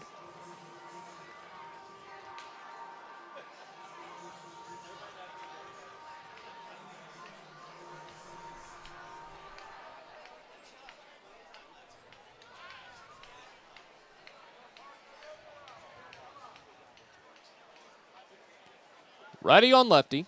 Meadows flew out to left field back in the first inning. In the first pitch, he squares, pulls back as the slider moves too far down and inside. Actually had to kick his leg out of the way to keep good. Count starts out at 1-0. Well, Peak's slider was working very, very well over the last 2 weeks. And today it seems fine. But it's always been troublesome against left-handers. Moves too far down and inside, especially when you're just starting it across the meat of the plate. And it's always a difficult pitch to throw. That's why left-handers do better sometimes. Here's the 1-0. Tried it again, but too far inside. Not as far inside, but still too far inside.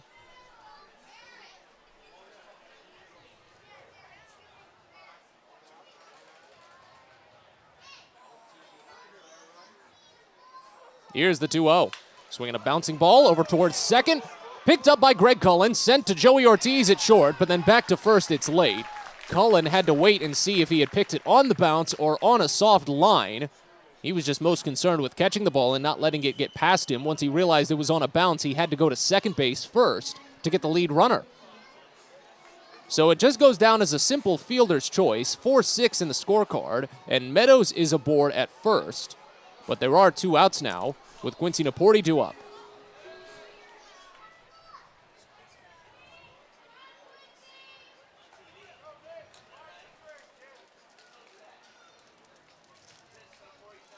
First pitch, Naporti grounds it hard to third. A diving grab by Prieto from his knee, up to his foot, to first, and it's there!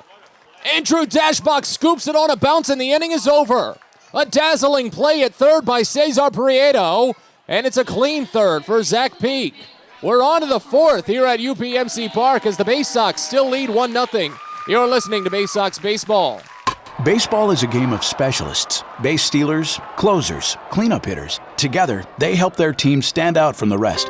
Specialists also help set Chesapeake Employers Insurance apart from other workers' compensation insurance companies. Our health services team includes orthopedic surgeons, nurse case managers, a physical therapist, and more, all to get your employee back to work, contain costs, and keep premiums down. That's teamwork. To learn more, connect with your agent or visit Chesapeake Employers at CEIWC.com.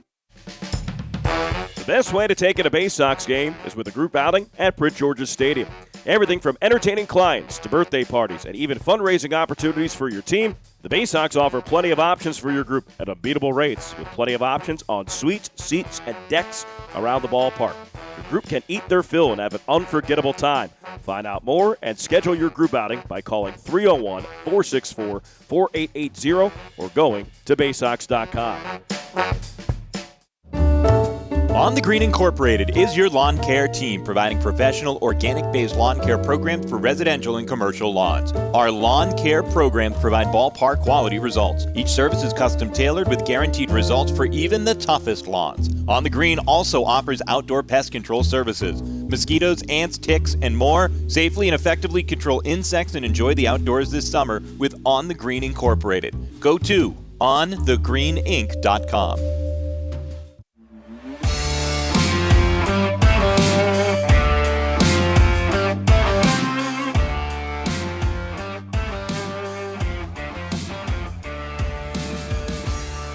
Fans, cares around the corner at Patient First. Urgent care that's open 8 a.m. to 10 p.m. every day of the year.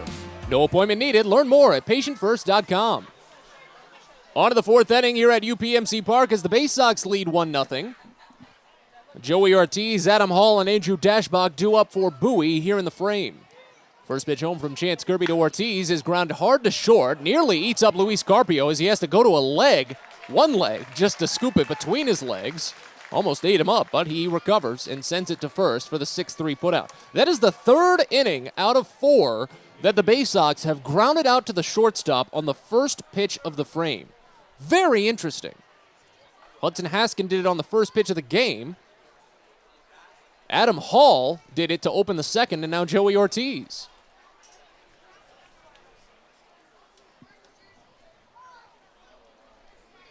Now here's Hall, first pitch. Swings and misses. Change up high, and it's 0-1. Chance Kirby back to work, though, of course. He's been very efficient, only up to 36 pitches so far in 3 1/3. The 0-1. Hall watches slider called for strike, a late ring on a pitch outside. And the count quickly to 0-2.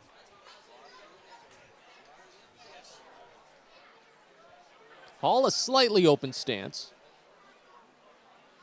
The 0-2 on its way and grounded past the pitcher, just above the outstretched glove of Kirby. It's picked by Wenzel Perez at second and sent to first base. 4-3 putout. And there's already 2 away.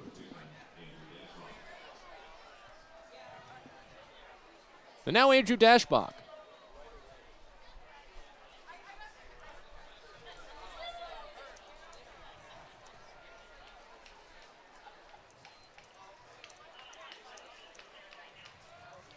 First pitch home. Right-hander watches breaking ball miss down and inside. It's 1-0 to open. Dashbach struck out looking on a 2-2 pitch that he had a bit of argue with.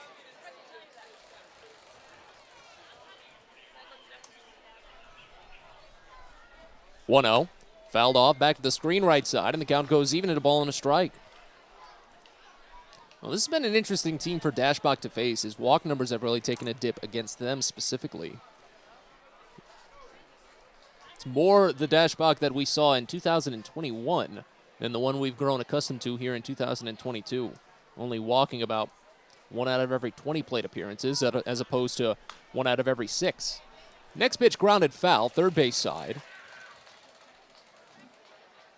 Count goes to a ball and 2 strikes. I think Dashbach himself, considering a lot of the work that has taken place in the cage, may be trying for a lot more contact. With a little less patience as the 1-2 is a half swing, poked slowly up the first base line that falls in for a fair ball, and it's a base hit. The most how-do-you-do hit you ever see. A half swing on a high fastball that Dashbach had no intention of making contact on, and he just got the right part of the barrel on the right part of the ball to just loop it up the first base line and have it fall in for a single.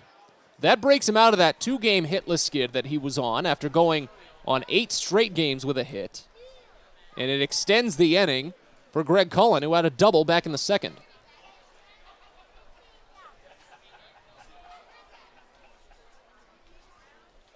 First pitch home to Cullen. Left-hander watches curveball called for strike. 0-1 to open.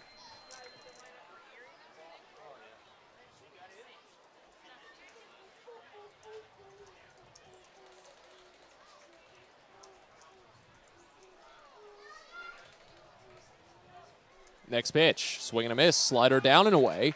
And the count goes to 0-2 on Cullen. And again, Kirby still working efficiently enough so far. That was number 44.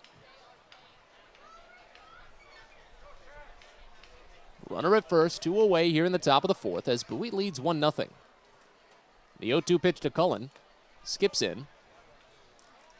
Kept in front by Dylan Dingler, and the count goes to a ball and 2 strikes.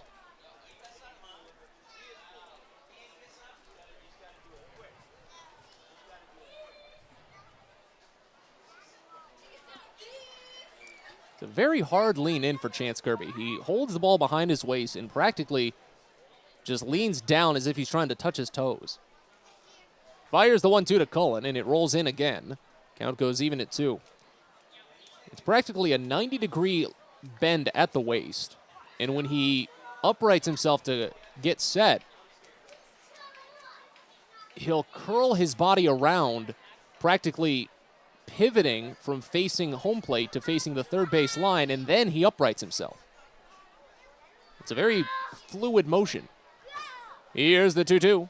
Cullen reaches for a curveball and fouls it off. Hits off of home plate, and the count remains.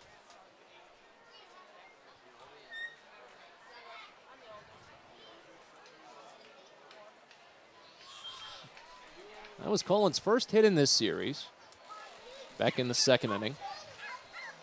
He struck out 3 times, walked once. Has a tight bend at his knees as well. As the 2-2 comes in, and it's swung on, line foul, third base side. That one a hot shot over toward that new stadium club that they put in here at UPMC Park. A couple of great renovations here. They put up a whole new front office building that they share with the hockey team that is housed in the arena in left field. Also houses the team store, and then on the third level, a very high-level seating club to watch the game from the left field corner. The 2-2 pitch to Cullen. Swung on, line right field, base hit. Over the first baseman, as Andrew Dashbach will go to second base and stop there. Doesn't want to test anything more, as Eric De La Rosa gets it back to the infield. He does look to have an arm, but he just hasn't tested it yet. Back-to-back singles as Cullen has a 2-hit game. And now Zach Watson, riding his 4-game hit streak, is into the box. He struck out swinging his last time up. Longest inning so far for Chance Kirby.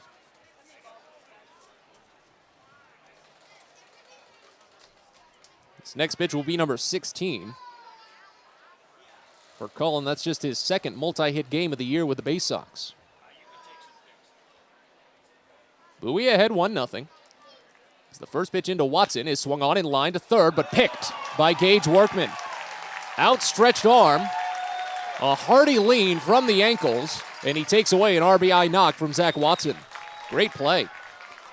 2 men left on, and as we go to the bottom of the fourth here at UPMC Park, the Baysox lead 1-0. You're listening to Baysox Baseball. At DCA Imaging Systems, we provide a tenured team of office technology professionals ready to be your trusted advisors. From document creation, output devices, scanning and workflow, to document security and storage, we understand people print, not printers. Give DCA Imaging a call, 301-577-1021, or find out more about how we can help you. DCAimaging.com. DCA Imaging Systems, office technology made easy. Hey Baysox fans, if you've got a teacher or educator in your life that's meant a lot to you, or if you're one yourself, then you don't want to miss out on the Baysox Educator Appreciation Week from Tuesday, June 28th to Friday, July 1st. Teachers and educators who show a school ID at the Baysox ticket office will get 2 free tickets to a game of their choice between those days, all sponsored by Educational Systems Federal Credit Union. Again, it's Educator Appreciation Week at Prince George's Stadium, Tuesday, June 28th to Friday, July 1st.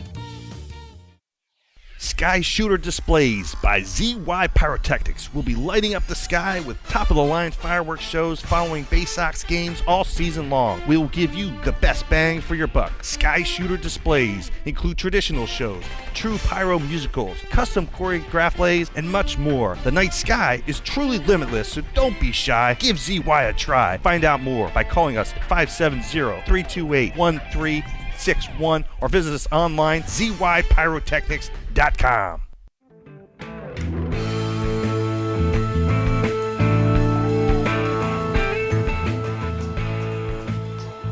Bottom of the fourth inning here at UPMC Park in Erie as the Baysox still lead 1-0. Matt Sabates with you from a beautifully gorgeous day here in Northwest Pennsylvania.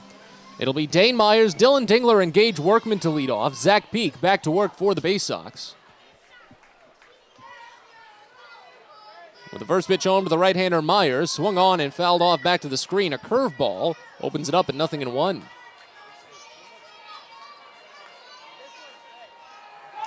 Myers singled to center field in the second inning. He opened up that frame, but got caught stealing second base. Andres Angulo throwing out the first runner that tested him this season. Here's the 0-1. Myers watches changeup called for strike on the inner half. It's quickly 0-2.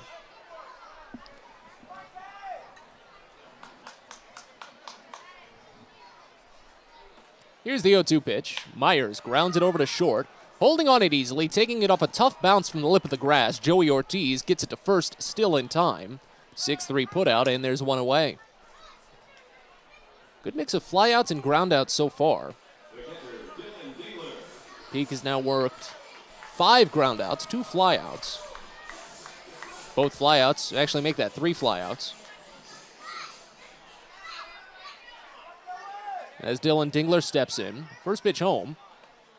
Curveball called for strike in the inside half. I was talking in the last half inning before he got hit by a pitch, or the last inning that Dingler was up before he got hit by a pitch, how his path to the big leagues might be a bit interesting considering Tucker Barnhart. The 0-1 driven high out toward right center field but shallow. Greg Cullen backing up. He has to slide and makes the catch. Wow, Greg Cullen pulled it down, curling around on that ball and making the catch, I think, over the shoulder. That was a nifty one. Threw me off guard. But it's a quick put out. Huh. Have to watch that one back.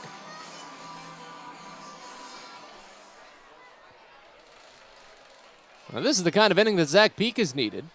2 up, 2 down on just 4 pitches rather. First pitch here to Gage Workman is called a strike. It's 0-1. Okay, 5 pitches if I can count. Oh, goodness. Workman 0 for 1, struck out swinging as the 0-1. Just misses wide, a fastball. Count runs even to a ball and a strike. Now, Workman's strikeout is the only one for Peak so far today, as the 1-1 comes in and it's swung on and missed low, a curveball. Count goes to a ball and 2 strikes. But Peak is getting a little bit cleaner across his innings. 18 pitches in the first, 21 in the second, but only 13 in the third, and he's a strike away here from finishing out the fourth in less than 10. The 1-2 pitch. Swing and a miss for strike 3. Peak got a 9-pitch fourth inning, a ground out, a pop out, and a strikeout. We're on to the 5th here at UPMC Park in Erie. Bowie leads 1-0. You're listening to Baysox Baseball. If you're working in the Washington, D.C. metropolitan area as a pipe fitter, pipe welder, or HVAC service technician, and you're interested in a better life, a better means to provide for yourself and your family, a way to make sure that you're earning the highest wages and the best benefits in our industry. Visit our website at steamfitters-602.org. That's steamfitters-602.org. And let's talk about what we can do to help change your life. Hey, coffee lovers. Know where you'll find the world's freshest cup of coffee? Right here at Royal Farms. Because with our new brewing system, it takes less than a minute to go from selecting the kind of coffee you want to this. The freshest, most flavorful cup of coffee you can buy is at Royal Farms. So try one. It'll be love at first sip. Because it's the freshest coffee in the world. Real fresh, real fast, Royal Farms. Hey kids, the Baysox Futures Club is the best way to be a fan of the Baysox, and it's completely free for kids ages 3 through 12. Futures Club members get access to special members-only events, discount ticket offers, and free gifts for just signing up. Parents, head over to Baysox.com to sign up your kids, so don't miss out on all the promotions and giveaways at Prince George's Stadium this season and next. The Baysox Futures Club. Sign up now at Baysox.com.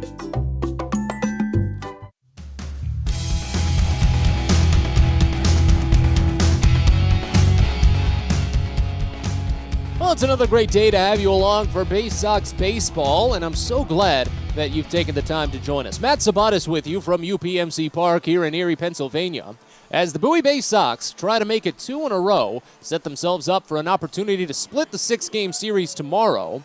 They lead 1-0 here as we move on to the 5th inning. It'll be 8-9-1 in the Baysox lineup due up, with Chance Kirby still working on the mound. Andres Angulo will lead things off. He lined out to left field in his first at-bat.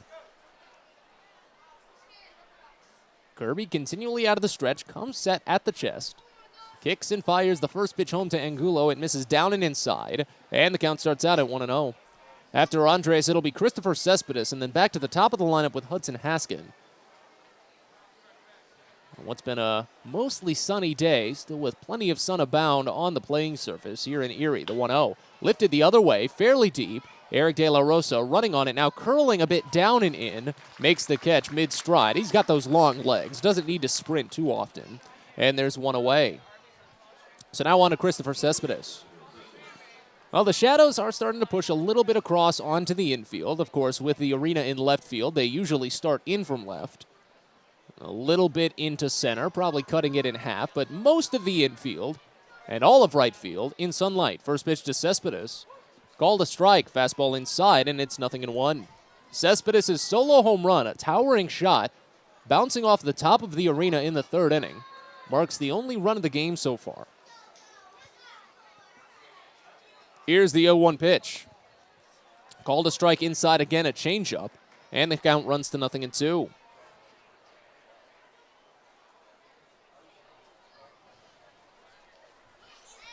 Bases empty, one away here in the top of the 5th. As the 0-2 comes in and Cespedes swings and misses on a high fastball. Well, Kirby set him up pretty nice on that set. 2 inside changeups and a high fastball just as he was getting settled. Cespedes down on 3, and there's already 2 away here in the 5th. Well, Kirby is only at 56 pitches so far. Back to the top of the lineup in Hudson Haskin. First pitch, a curveball called for strike inside edge. It's 0-1 to open. Haskin, a duo of groundouts. First to short on the first pitch of the game, and then one to third base on a 1-0 count in the 3rd. Let's see if he attacks the second pitch here. The 0-1, he does, and it's fouled off right side. Count ahead to 0-2.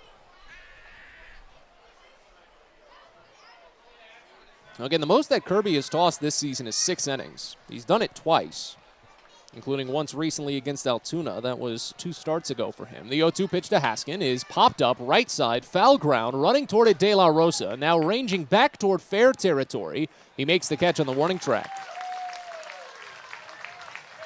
3 up, 3 down inning as the Baysox are retired. 8-pitch 5th for Chance Kirby. Halfway home here at UPMC Park in Erie as the Baysox still lead 1-0. You're listening to Baysox Baseball. Saturday, July 2nd and Sunday, July 3rd. It's 2 of the largest fireworks shows of the season, all a part of the Baysox Independence Day weekend celebration. On Saturday, it's the post-game spectacular, sponsored by Royal Farms. And on Sunday, it's the Baysox Independence Day celebration with the biggest fireworks show of the season, sponsored by Johns Hopkins Community Physicians. 2 straight days of post-game fireworks at Prince George's Stadium, and you don't want to miss it. So get your tickets now at Baysox.com. Baseball is a game of specialists. Base stealers, closers, cleanup hitters. Together, they help their team stand out from the rest. Specialists also help set Chesapeake Employers Insurance apart from other workers' compensation insurance companies. Our health services team includes orthopedic surgeons, nurse case managers, a physical therapist, and more, all to get your employee back to work, contain costs, and keep premiums down. That's teamwork. To learn more, connect with your agent or visit Chesapeake Employers at CEIWC.com. Fielder's Choice Flex Packs with the Bowie Baysox. The best value to see the best games at Prince George's Stadium. You could save up to 30% on your selected seat from day one and enjoy a number of exclusive member benefits, including flexible exchange options, discounts on suite rentals, special access to the Diamond View restaurant, and a free members collectible at your first home game of the year. Get your pack now by calling 301-464-4865 or heading online to baysox.com.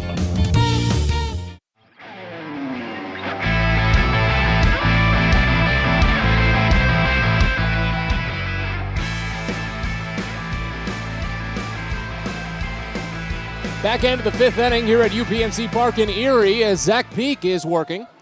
1-0 Bowie leads with 8-9-1 in the Seawolves lineup due up to bat. Eric De La Rosa will open. He walked in a full count back in the second inning. First pitch home to the right-hander is swung on and fouled off just a nick. Back to the screen as the count opens up at 0-1. It was a 9-pitch fourth inning for Zach Peak. Brought him right back into contention about possibly finishing out this fifth at least. Hopefully setting himself up in line for a win. As the 0-1 pitch comes into De La Rosa, and it comes in low. Count goes even at a ball and a strike. Because for now, it's 63 pitches for Zach Peak. Most he's thrown this season is 85. That was actually his last start against Binghamton. The 1-1 pitch.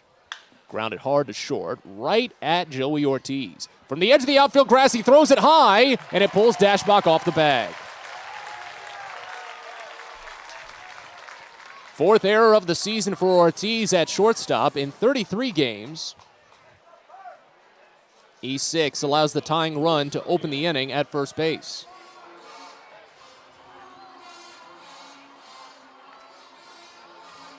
And now here's Luis Carpio.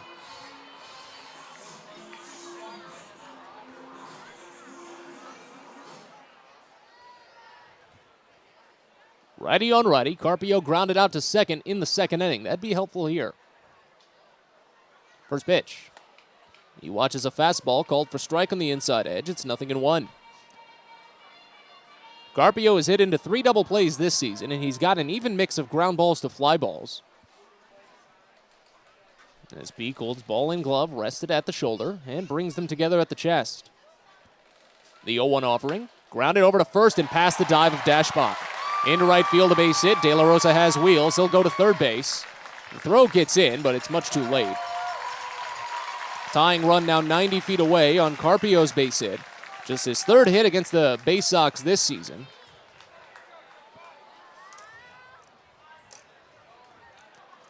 That error compounding because without the base runner there, Andrew Dashbach would not have been holding the runner on base.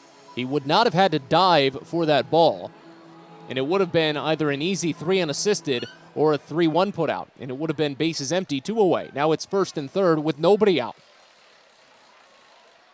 As Wenzel Perez steps in, Bowie will trade a double play for the tying run. First pitch bounces in, and the count starts out at 1-0. Perez does hit more grounders than fly balls here in his brief Double-A career. He's hit into 1 double play.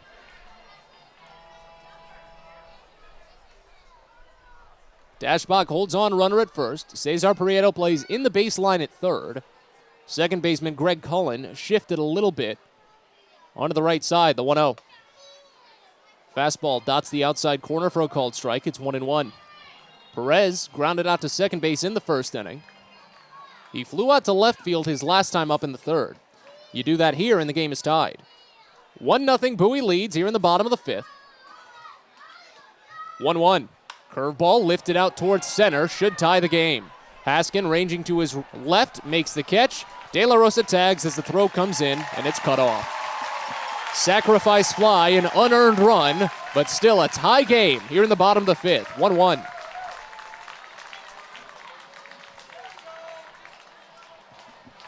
Fifth RBI for Perez this season.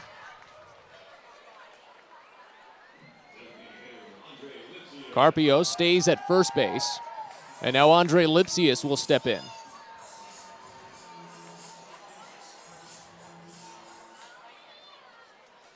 It's a 2-for-2 day for Lipsius. As Peak sets, they put the shift on for the right-hander, and first a pickoff over to first base. Very, very light, as Carpio didn't have much of a lead off of the bag anyway. But he is a speedster. 7 steals in 8 attempts this year. First pitch home to Lipsius is fouled off a fastball inside. Count opens up at 0-1. It was a double to left field for Lipsius in the first, and then a single to left field in the third. He was taken out on a fielder's choice to follow. He's hit into 7 double plays this year.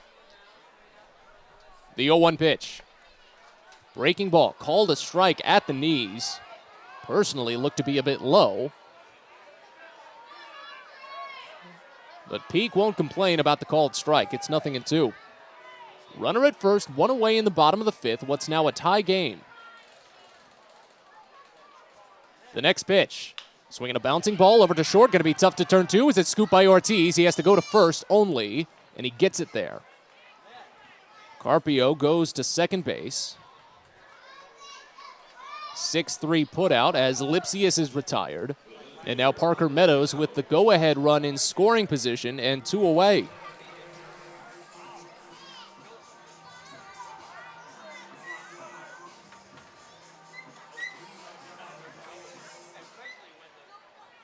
Meadows 0 for 2 on the day. Flew out to left field in the first, hit into the fielder's choice in the third. And time called. Angulo will come out and adjust the signs with runner at second. I wonder what kind of position this is for battery mates like Zach Peak and Andres Angulo. Always interested to ask. It was very peculiar to hear what Maverick Handley had to say when he caught for Chris Valamont a couple of days ago. Valamont, of course, claimed off of waivers from the Twins last month. He's actually making his AAA debut today. First pitch home to Parker Meadows is a curveball that misses high. Count starts out at 1-0.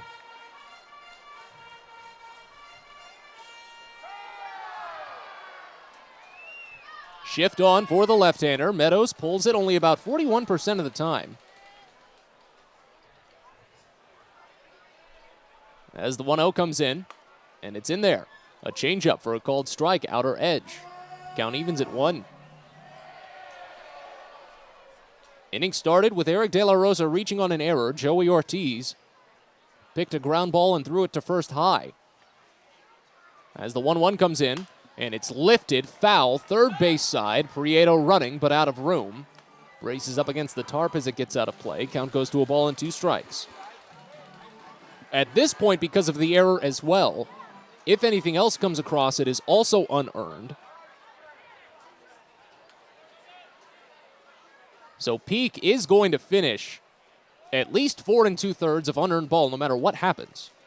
The 1-2 pitch to Meadows. Swing and a miss for strike 3. Curveball down and Meadows goes chasing. A crucial strikeout for Zach Peak, straining the go-ahead run in scoring position. But Erie ties the game after an error and a sacrifice fly. We go to the 6th here at UPMC Park. It's 1-1. You're listening to Baysox Baseball. Pest Now is proud to partner with the Bowie Baysox and provide their pest control services. For all your residential and commercial pest control needs, call Pest Now. For general pest control, termite control, mosquito control, and all other pest control services, call Pest Now. You can reach us at 301-231-8300 or visit us online at www.pestnow.com. It's not baseball season without fireworks, and you can always count on the biggest and best at Prince George's Stadium. There's no better way to cap off a fun evening at the ballpark than a spectacular fireworks show. And the Baysox have got you covered this season with 16 different shows to choose from. So get your tickets now at Baysox.com. Come on out and get ready to celebrate Independence Day with fireworks on July 2nd and July 3rd when the Richmond Flying Squirrels come to town. Hope to see you there. Sky Shooter Displays by ZY Pyrotechnics will be lighting up the sky with top-of-the-line fireworks shows following Baysox games all season long. We will give you the best bang for your buck. Sky Shooter Displays include traditional shows, true pyro musicals, custom choreographed plays, and much more. The night sky is truly limitless, so don't be shy. Give ZY a try. Find out more by calling us at 570-328-1345. 861 or visit us online, zypyrotechnics.com.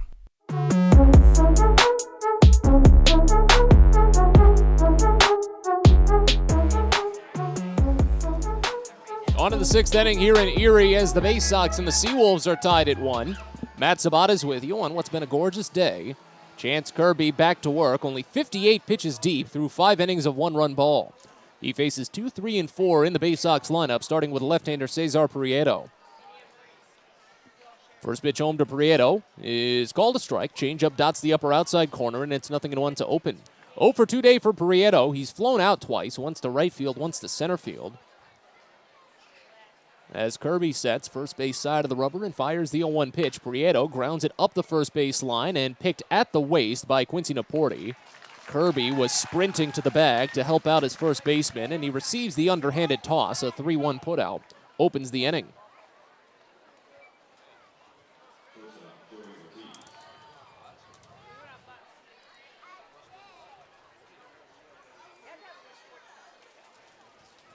Here's Joey Ortiz. 0 for 2 day for Ortiz and a pair of groundouts. He went after the first pitch in the fourth. Next one he goes after, and it's lifted foul third base side. This one will hook out of play. 0-1 to open on the right-hander. Baysox and Seawolves tied at 1 here in the top of the sixth inning.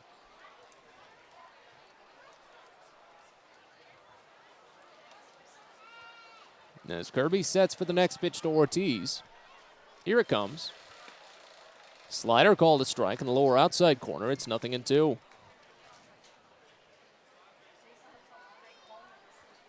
Adam Hall warming up in the on-deck circle. Plenty of groundouts so far today for Bowie. Kirby has worked 7 of them. The 0-1. Breaking ball, a check swing down. Ortiz pulled back as the count goes to a ball and 2 strikes.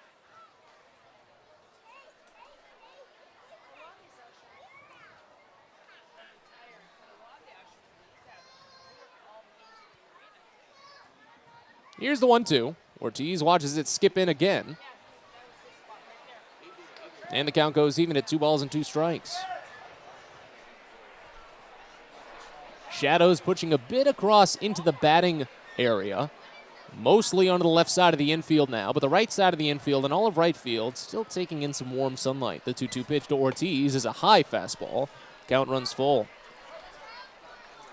Well, one of the fun designs of this ballpark, different from many other ballparks in the league, is that you notice I've not usually said batting circle as I normally do, because at Prince George's Stadium, of course, the batter's area is just a circle of the dirt. But here it is not. Here it is in the same shape as home plate. The half square with the triangle on top, the 3-2, fouled off right side, and the count remains full. And it also features very wide alleyways of warning track dirt leading up from the on-deck circle from each side to the batting area. And there's a reason for that, why it's so unique. I'll mention in a second as we wait on the payoff to Ortiz. Here it comes, and it's swung on and crushed out toward deep center field. Meadows has a beat on it, though. He moves around to his right and pulls it down, and there's 2 away. Now here's Adam Hall. So when they built this ballpark, and when they reinstalled the field, they put in a new field. I want to say it was 2019? Might have been 2017. But when they put in a new field, they wanted the field to look similar to what's at Comerica Park, where the Detroit Tigers play.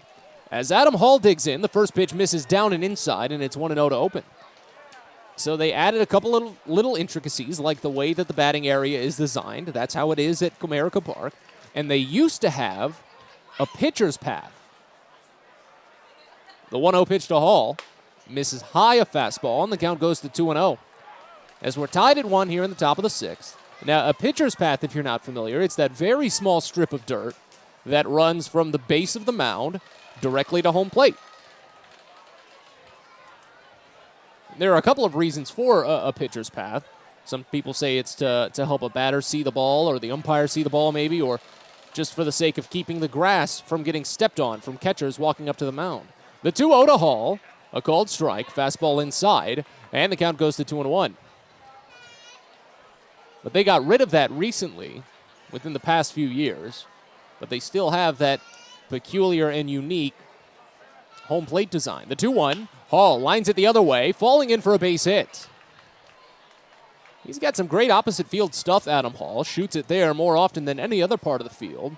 He's now got hits in back-to-back games in 5 of his last 6. The Baysox have gotten plenty of 2-out hits today. As a matter of fact, 4 of their 5 hits have come with 2 outs this evening, including that Hall single. Greg Cullen doubled in the second. Andrew Dashbach and Cullen singled in the 4th. And now Hall single here in the 6th. The only hit without 2 outs was Christopher Cespedes' solo home run in the 3rd. Here's Andrew Dashbach. First pitch popped up behind home plate and out of play. Count opens up at 0-1. Dashbach singled to right in the 4th. Made it to second after Greg Cullen's single, but was left stranded there. He struck out looking on a 2-2 offering back in the 2nd inning. Pickoff throw to first. A little off target, so no tag. We wait on the 0-1 to Dashbach. Lengthy inning at the moment for Chance Kirby. 14 pitches. That's lengthy in his book right now. Here's the 0-1. Dashbach watches high fastball called for strike. After he had turned around to catch his breath following the pitch, he heard the strike call and grimaced up at the sky. Count goes to 0-2. Does not look to be any action in the Baysox bullpen at the moment. Peak could go out for a 6th inning. Secondary lead off of first for Hall, but he stays put as the 0-2 comes high. Runs the count to a ball and 2 strikes. Honestly surprised Peak didn't take off there. He's a perfect 15 for 15 this season on stolen base attempts. And he had a pretty big secondary lead. The 1-2. Dashbach lifts it foul right side. Well too far underneath as it gets out of play and the count remains. But these are the kinds of plate appearances that Andrew Dashbach has been very, very good at this season. At least getting 2-4 pitches, hopefully 5, and running up that pitch count to the best of his ability, because that's something that Chance Kirby hasn't had to do today. Another 1-2 pitch. Dashbach swings and lines it deep to left field. Myers watches it bounce off of the top of the wall. Hall has the wheels, but he'll have to be held up at third base as the throw gets in. Dashbach goes to second base on the back end. See if they call it a single and an advancement on the throw or a clean double. I'm saying double.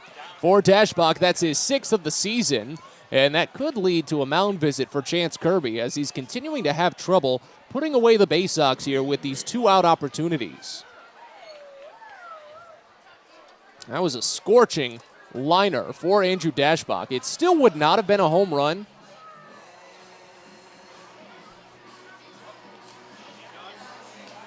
Even if it was last season, because remember they did raise the home run line at this ballpark.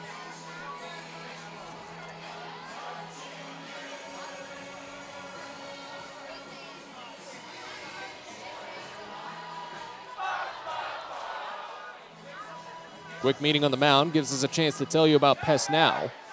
Proud partner of the Baysox, and they provide pest control services for Prince George's Stadium. So that's how you know they're reliable. For all your residential and commercial pest control needs, anything from general pest control, commercial pest control, termite control, mosquito control, all other pest control services, call Pest Now. 301-231-8300 or online at Pest Now.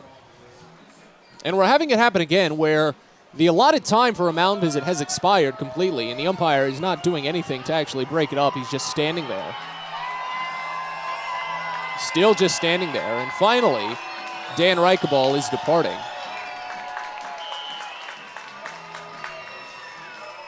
Inning started with a quick ground out by Cesar Prieto. He hit it to the first baseman. Joey Ortiz flew out to straightaway center field, but then Adam Hall lined a single to right.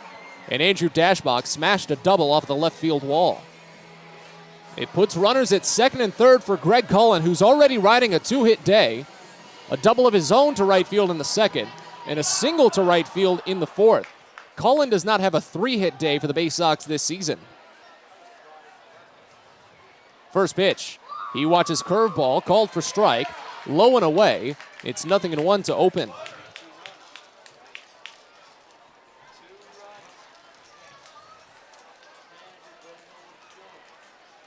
They play him on the pull side. Third base a little bit into the baseline. As the 0-1 to the left-hander is called a strike at the letters. Count already to 0-2. Second and third, 2 away here in the top of the 6th of a 1-1 game. Kirby ready for pitch number 79, and time is called behind home plate by Dylan Dingler. Kirby had not come set, and there was only 3 seconds left on the pitch clock. Now he sets. Plenty of time to spare this time. The 0-2 on its way. Cullen reaches for it and pokes it slowly to short. Picked up by a well-shaded Carpio, and he sends it to first for the out. That's what the shift is for. 2 runners left in scoring position, and as we move to the bottom of the 6th, it's still tied. 1-1. You're listening to Baysox Baseball. Are you interested in beginning or expanding on a career in the pipe fitting, pipe welding, or HVAC service industry? Are you interested in a career path that will set you up for life without experiencing any college debt? If you are interested in these things and you live in the DC area, the Steamfitters UA Local 602 Apprenticeship Program is the best choice for you.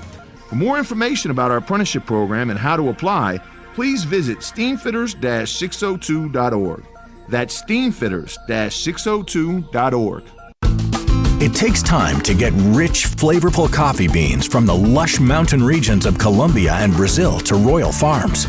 But less than a minute to get yourself a delicious hot cup of the finest and freshest coffee in the world. Because Royal Farms' new Swiss-made coffee machines grind those rich, flavorful coffee beans and brew them one magnificent cup at a time. It's why Royal Farms makes the freshest and best coffee in the world. Real fresh, real fast. Royal Farms.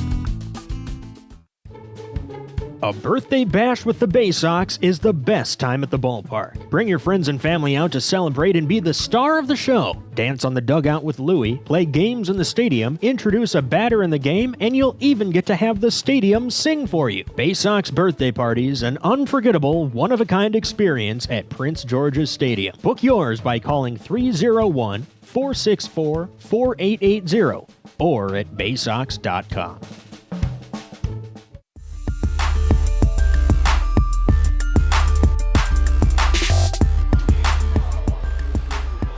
Bottom of the 6th inning here at UPMC Park in Erie as the Baysox still hold on to the 1-1 tie. It'll be Quincy Naporti, Dane Myers, and Dylan Dingler due up in this half inning for the Erie Seawolves as Zach Peak comes out to try for a 6th inning. He's 76 pitches deep on just 1 unearned run this evening. First pitch home, Naporti watches fastball dot the outside corner for a called strike. It's 0-1. 0 for 2 day for Naporti. He flew out to center field in the first, grounded out to the third baseman in the third. They put a bit of a shift on for him as the 0-1 is fouled off hard on a pull side. Count goes to 0-2. After Naporti, it's Dane Myers and Dylan Dingler. Only 4 hits allowed by Peak today. He struck out 3, has only walked 1, and hit a batter. Again, the run that's brought across is unearned. The runner reached on an error.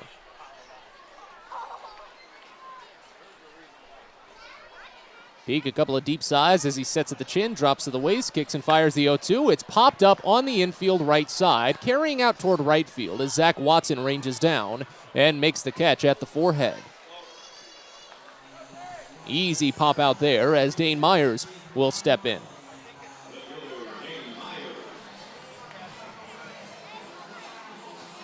Myers a 1 for 2 day. Singled up the middle in the second inning, got caught stealing second base. He grounded out to the shortstop his last time up.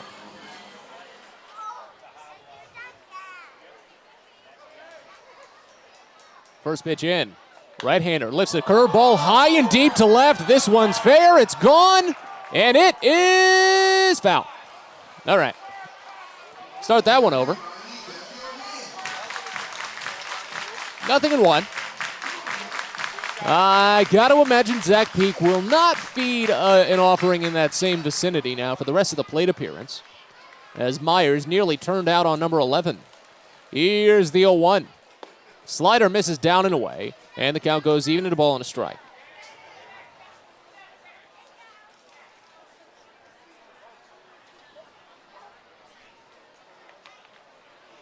Next offering. Slider again too far outside. I get a feeling that this is what we're going to see for the remainder of the plate appearance. You want to dance around a guy that nearly just knocked you for a massive home run. As Bowie does get a bullpen arm up and moving, a left-hander. The 2-1 pitch. Swing and a miss. Change up down. And the count runs even at 2. Well, if it's a left-hander, that gives you only one of two options. And I'm going to take a guess at the start. Say it's Easton Lucas. I'd be right. Here's the 2-2 to Myers. Swing and a miss for strike 3. Tried to check it on a slider down and away, and he couldn't get there. Home plate umpire rung him up before anyone else could, and that's the 4th strikeout for Zach Peak. 5 straight outs recorded by Peak since the error and single to open up the 5th inning. And now Dylan Dingler, the only thing standing in the way of Peak, and 6 innings of work for the 2nd consecutive start.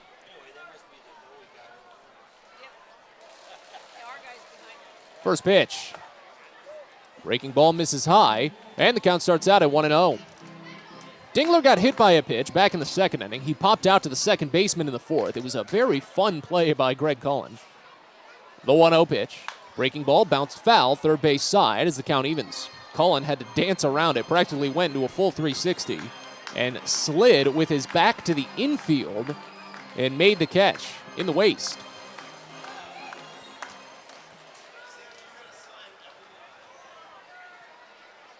Here's the 1-1 pitch. Dingler lines it hard to short, picked up on a couple of bounces by Joey Ortiz, makes sure that this throw is on line, and gets it to Andrew Dashbach at the knees. 6-3 put out and the inning is over. A perfect 6th for Zach Peak. 2nd consecutive start for him. He's tossed 6 straight. And he did it without an earned run to boot.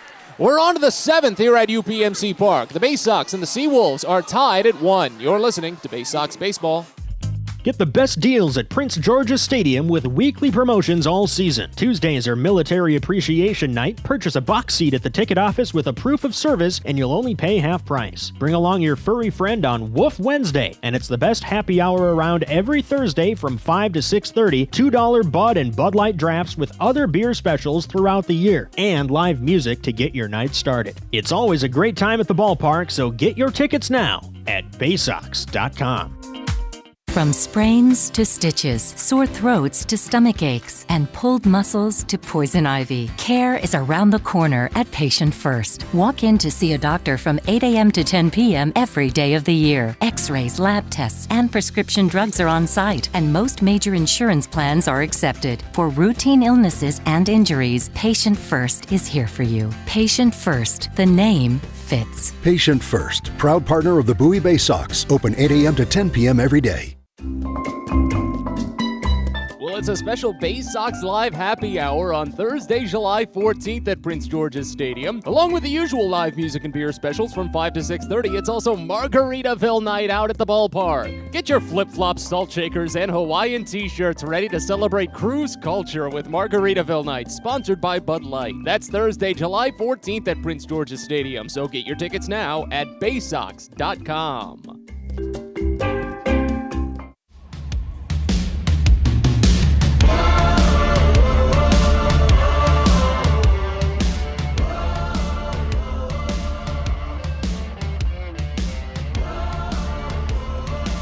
We roll on to the 7th inning here at UPMC Park in Erie. Matt Sabatas with you on what's been a fun day at the ballpark. 1-1 game between the Baysox and the Erie Seawolves. Chance Kirby will call it a day. The right-hander put together a very high-quality start, but it's a no decision for him and a tie. 6 innings for Kirby. He allowed 6 hits. Only 1 run it was earned. 3 strikeouts, no walks. The run was a solo home run by Christopher Cespedes in the 3rd inning. And it turns things over to Gerson Moreno out of the bullpen for Erie. Moreno, a 6', 218-pound, 26-year-old right-hander out of Yamasa in the Dominican Republic. This is his 2nd stint with the Tigers, most recently signed as a minor league free agent back in 2020. On the season with the Seawolves, he has made 18 appearances, gone 2-0 with a 4.64 ERA, 21 in the third innings of work. He struck out 33 and walked 17, allowed 3 home runs. He faces off against Zach Watson to start, 7, 8, and 9 in the Baysox lineup. Watson, an 0 for 2 day.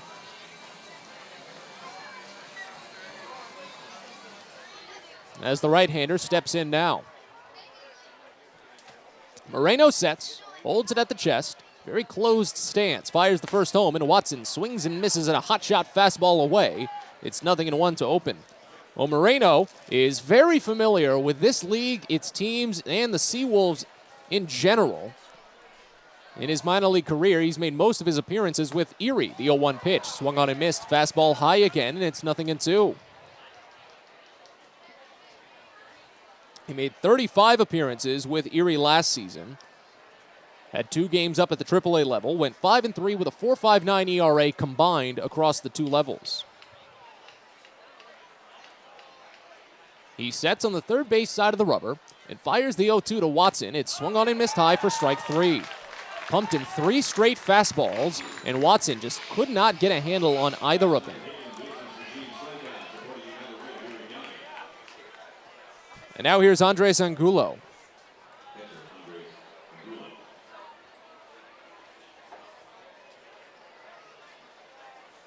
Oh for 2 day for Andres. With the first pitch on its way, swung on and grounded slowly to the right side. Tough play for the second baseman Perez. He has to go to the pitcher covering, and it's in time.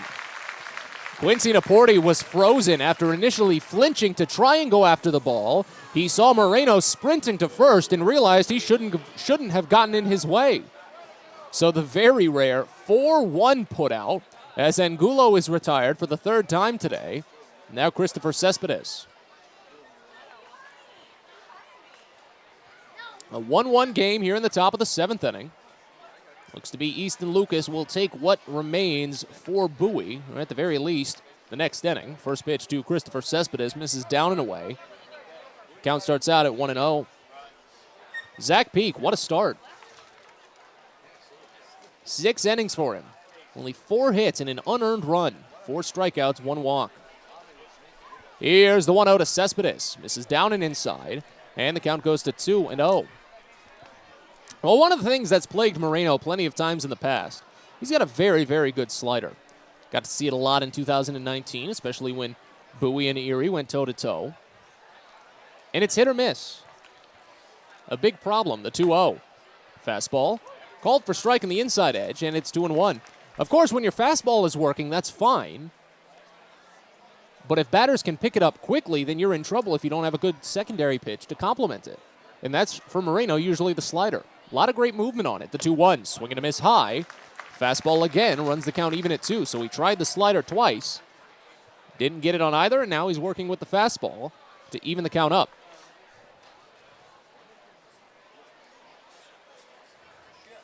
Cespedes 1 for 2 with the solo home run. Here's the 2-2 pitch. Called strike 3 on the slider, down and away. 3 up, 3 down inning in relief for Gerson Moreno with 2 punch-outs. And as we stretch here at UPMC Park, it's a 1-1 game. You're listening to Baysox Baseball.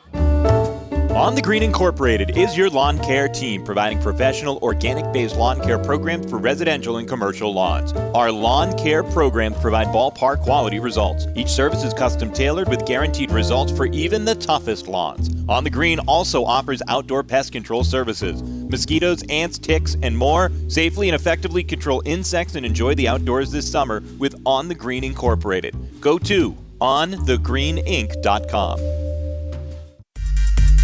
Get your gear and memorabilia from your favorite Baysox players and future stars of the Baltimore Orioles at the Tackle Box Team Store. Jerseys, hats, autographed bats and balls, all at great prices. Located right at the main gate at Prince George's Stadium and online at BaysoxShop.com, the Tackle Box is the only place to get the best Baysox gear for you and your favorite fan. It's the Tackle Box at Prince George's Stadium and at BaysoxShop.com. Baseball is a game of specialists. Base stealers, closers, cleanup hitters. Together, they help their team stand out from the rest. Specialists also help set Chesapeake Employers Insurance apart from other workers' compensation insurance companies. Our health services team includes orthopedic surgeons, nurse case managers, a physical therapist, and more, all to get your employee back to work, contain costs, and keep premiums down. That's teamwork. To learn more, connect with your agent or visit Chesapeake Employers at CEIWC.com.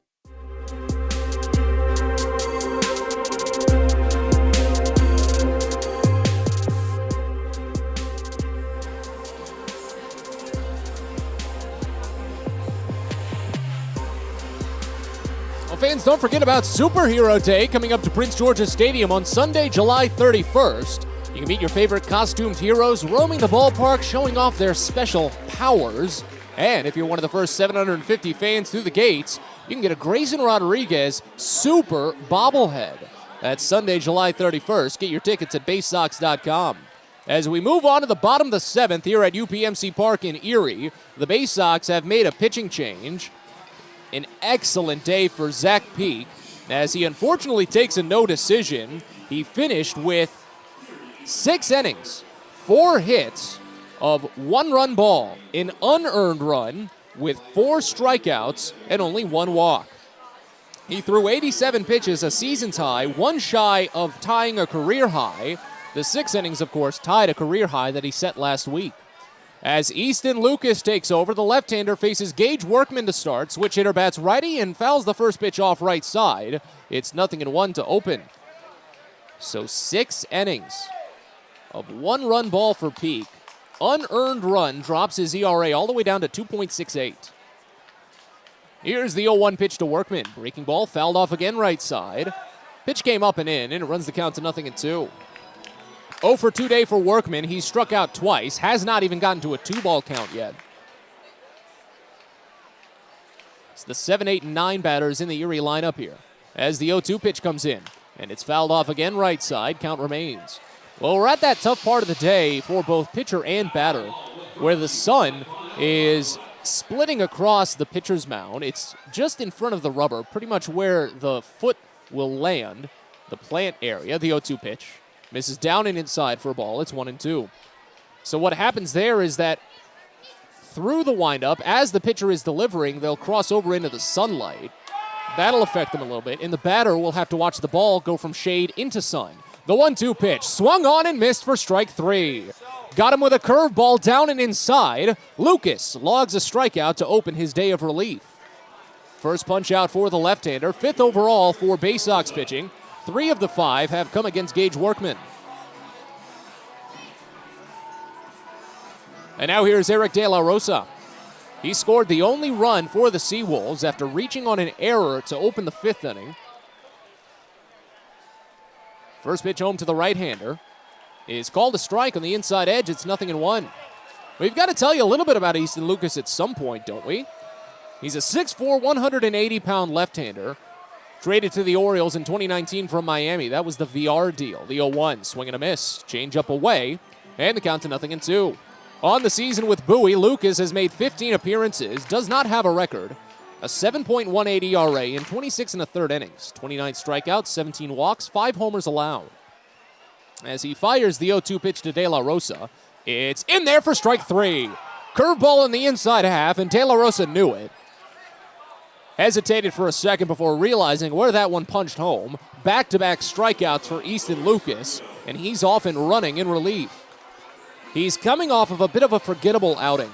It was a season's high 5 runs, all earned in just 1 inning against Binghamton back on the 19th. Here's Luis Carpio, first pitch. Curveball called a strike on the inside edge. It's 0-1. Well, early on, the curveball to these right-handers seems to be the key. Stick with what works. Why not? The 0-1 pitch. Breaking ball popped up on the infield right side. Angulo loses the mask and makes the catch just in front of the Baysox dugout to end the inning. How about that? A 9-pitch 7th for Easton Lucas to start his relief outing. We're on to the 8th here at UPMC Park. A 1-1 game. You're listening to Baysox Baseball.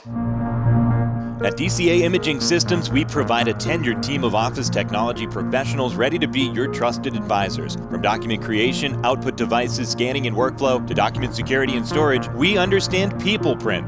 not printers. Give DCA Imaging a call, 301-577-1021, or find out more about how we can help you. DCAimaging.com. DCA Imaging Systems, office technology made easy. Get the best deals at Prince George's Stadium with weekly promotions all season. Tuesdays are Military Appreciation Night. Purchase a box seat at the ticket office with a proof of service and you'll only pay half price. Bring along your furry friend on Woof Wednesday, and it's the best happy hour around every Thursday from 5 to 6:30. $2 Bud and Bud Light drafts with other beer specials throughout the year, and live music to get your night started. It's always a great time at the ballpark, so get your tickets now at Baysox.com. If you own or operate a building or facility, or if you're a general contractor that is located or operates in the D.C. area, there is no doubt that it is important for you to have the best trained and most qualified people working for you. Members of Steamfitters UA Local 602 provide the highest level of HVAC, mechanical, and specialty piping services to the various customers we serve. For more information about the services we provide and for a list of companies you can hire, please visit steamfitters-602.org.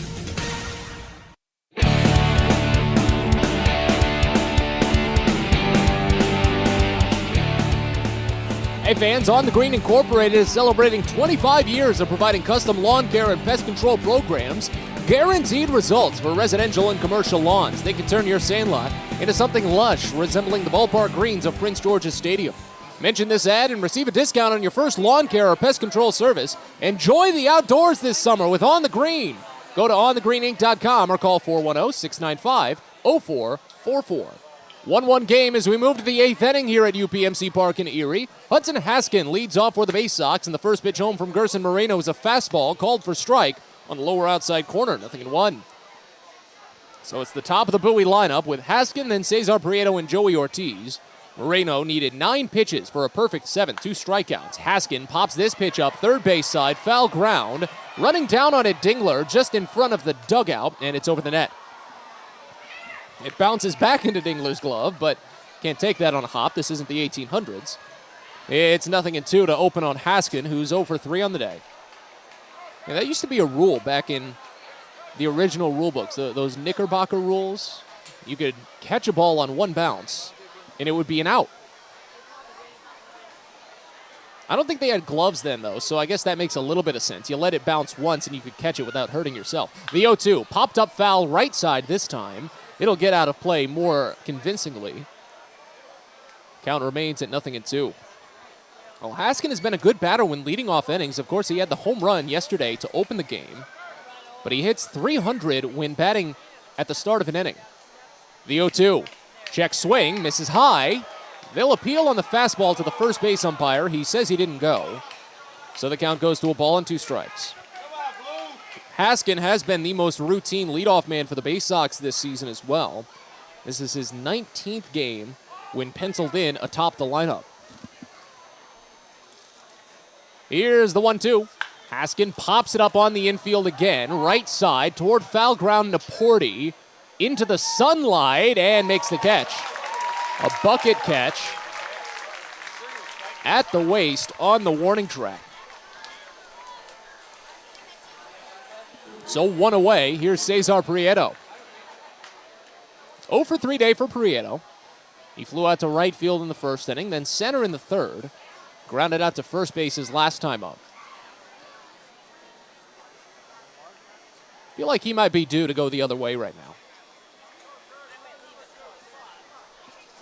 Gerson Moreno sets. And the first pitch in. Prieto pulls it instead to the right side and bobbled on the run by Wenzel Perez. He throws to first and makes the play. It was off the tip of his glove. He recovered it in the air and still made the transfer to get it to first in time.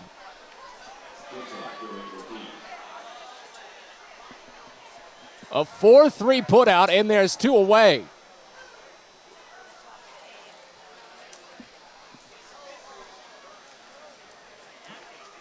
Now Joey Ortiz.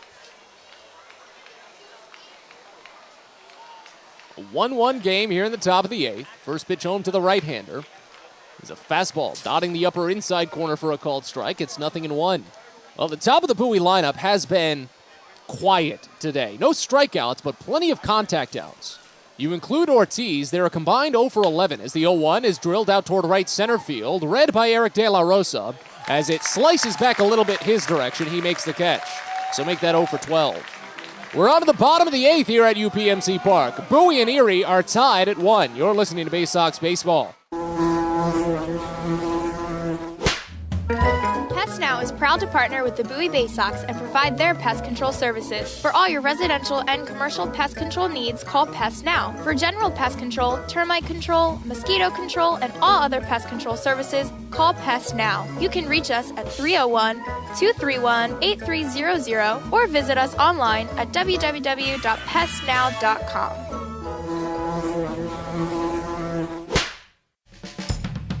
The best way to take in a Baysox game is with a group outing at Prince George's Stadium. Everything from entertaining clients to birthday parties and even fundraising opportunities for your team, the Baysox offer plenty of options for your group at unbeatable rates with plenty of options on suites, seats, and decks around the ballpark. Your group can eat their fill and have an unforgettable time. Find out more and schedule your group outing by calling 301-464-4880 or going to Baysox.com. From bug bites to burns, fevers to flu, and bruises to broken bones, care is around the corner at Patient First. Walk in to see a doctor from 8 a.m. to 10 p.m. every day of the year. X-rays, lab tests, and prescription drugs are on site, and most major insurance plans are accepted. For routine illnesses and injuries, Patient First is here for you. Patient First, the name fits. Patient First, proud partner of the Bowie Baysox, open 8 a.m. to 10 p.m. every day.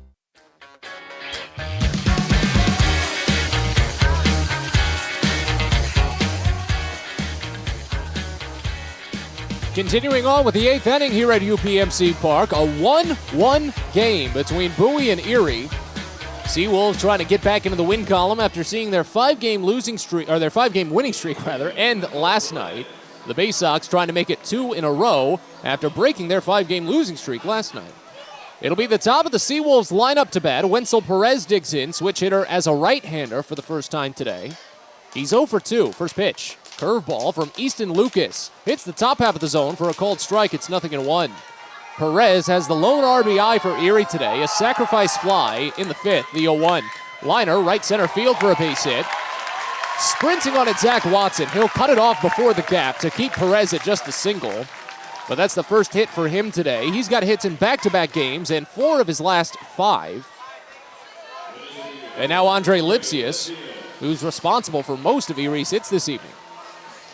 He's got 2 of the 5 now.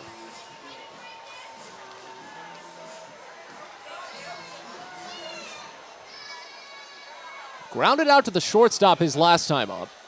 And he's hit into 7 double plays. Really want one right now. As the first pitch comes in, and it's driven high out towards shallow right. This isn't a double play, as Zach Watson runs on it, nearly overruns it and makes the catch. Just a step into foul territory. One of the shortest bits of foul territory in this ballpark.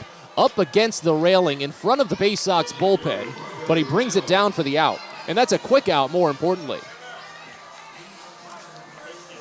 1 away, here's Parker Meadows.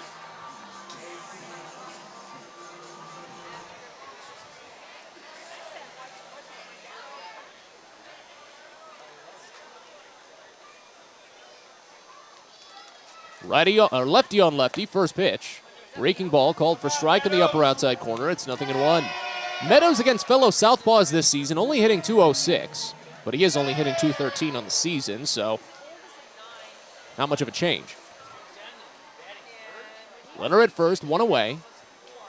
Here's the 0-1 offering. Breaking ball lined up the middle of base hit. Perez will go to second base as that one softly dies on the grass. Meadows breaks out of a 2-game hitless skid. And the go-ahead run is in scoring position here with 1 out in the bottom of the 8th. Quincy Naporti up to bat. He's 0 for 3 on the day. 2 flyouts and a ground out. He's hit into 5 double plays this year.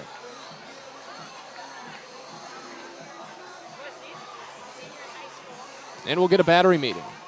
Joey Ortiz comes out as well to help a little bit with the translation as Angulo comes out. Now here comes Josh Conway. But the meeting is broken up between battery mates. Conway will bring them all back in, as he wants to have his say, aside from just what the battery mates want to talk about. I don't think I've seen that one in a while, where the meeting is very brief and then the pitching coach comes out to extend it. Naporti, 0 for 3, struggles against left-handed pitching, but hits well with runners in scoring position. As this meeting does extend for a little bit longer. We'll look around the Eastern League right now. Portland blanking Richmond at the moment, 2-0 in the top of the 8th over at the Diamond. If Richmond cannot come back, they will be eliminated from playoff contention, I believe. But it won't help with Akron winning. 3-0, they lead the Harrisburg Senators in the top of the 4th. So if those games come to a final, the last day of the first half will be irrelevant in the Southwest Division, as it'll be Akron headed to the postseason. Of course, we'll check in on the scoreboards come postgame, but we've got to wrap up this game in front of us. The meeting is done, and Naporti is in. Lefty on righty with first and second, one away. First pitch. Naporti fouls it off right side. It's 0-1 to open. It was a fly out to center field in the first, and then a ground out to third in the third.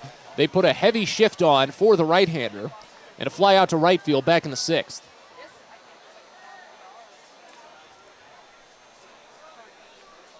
Lucas steps off the back of the rubber and asks Angulo to cycle through the signs.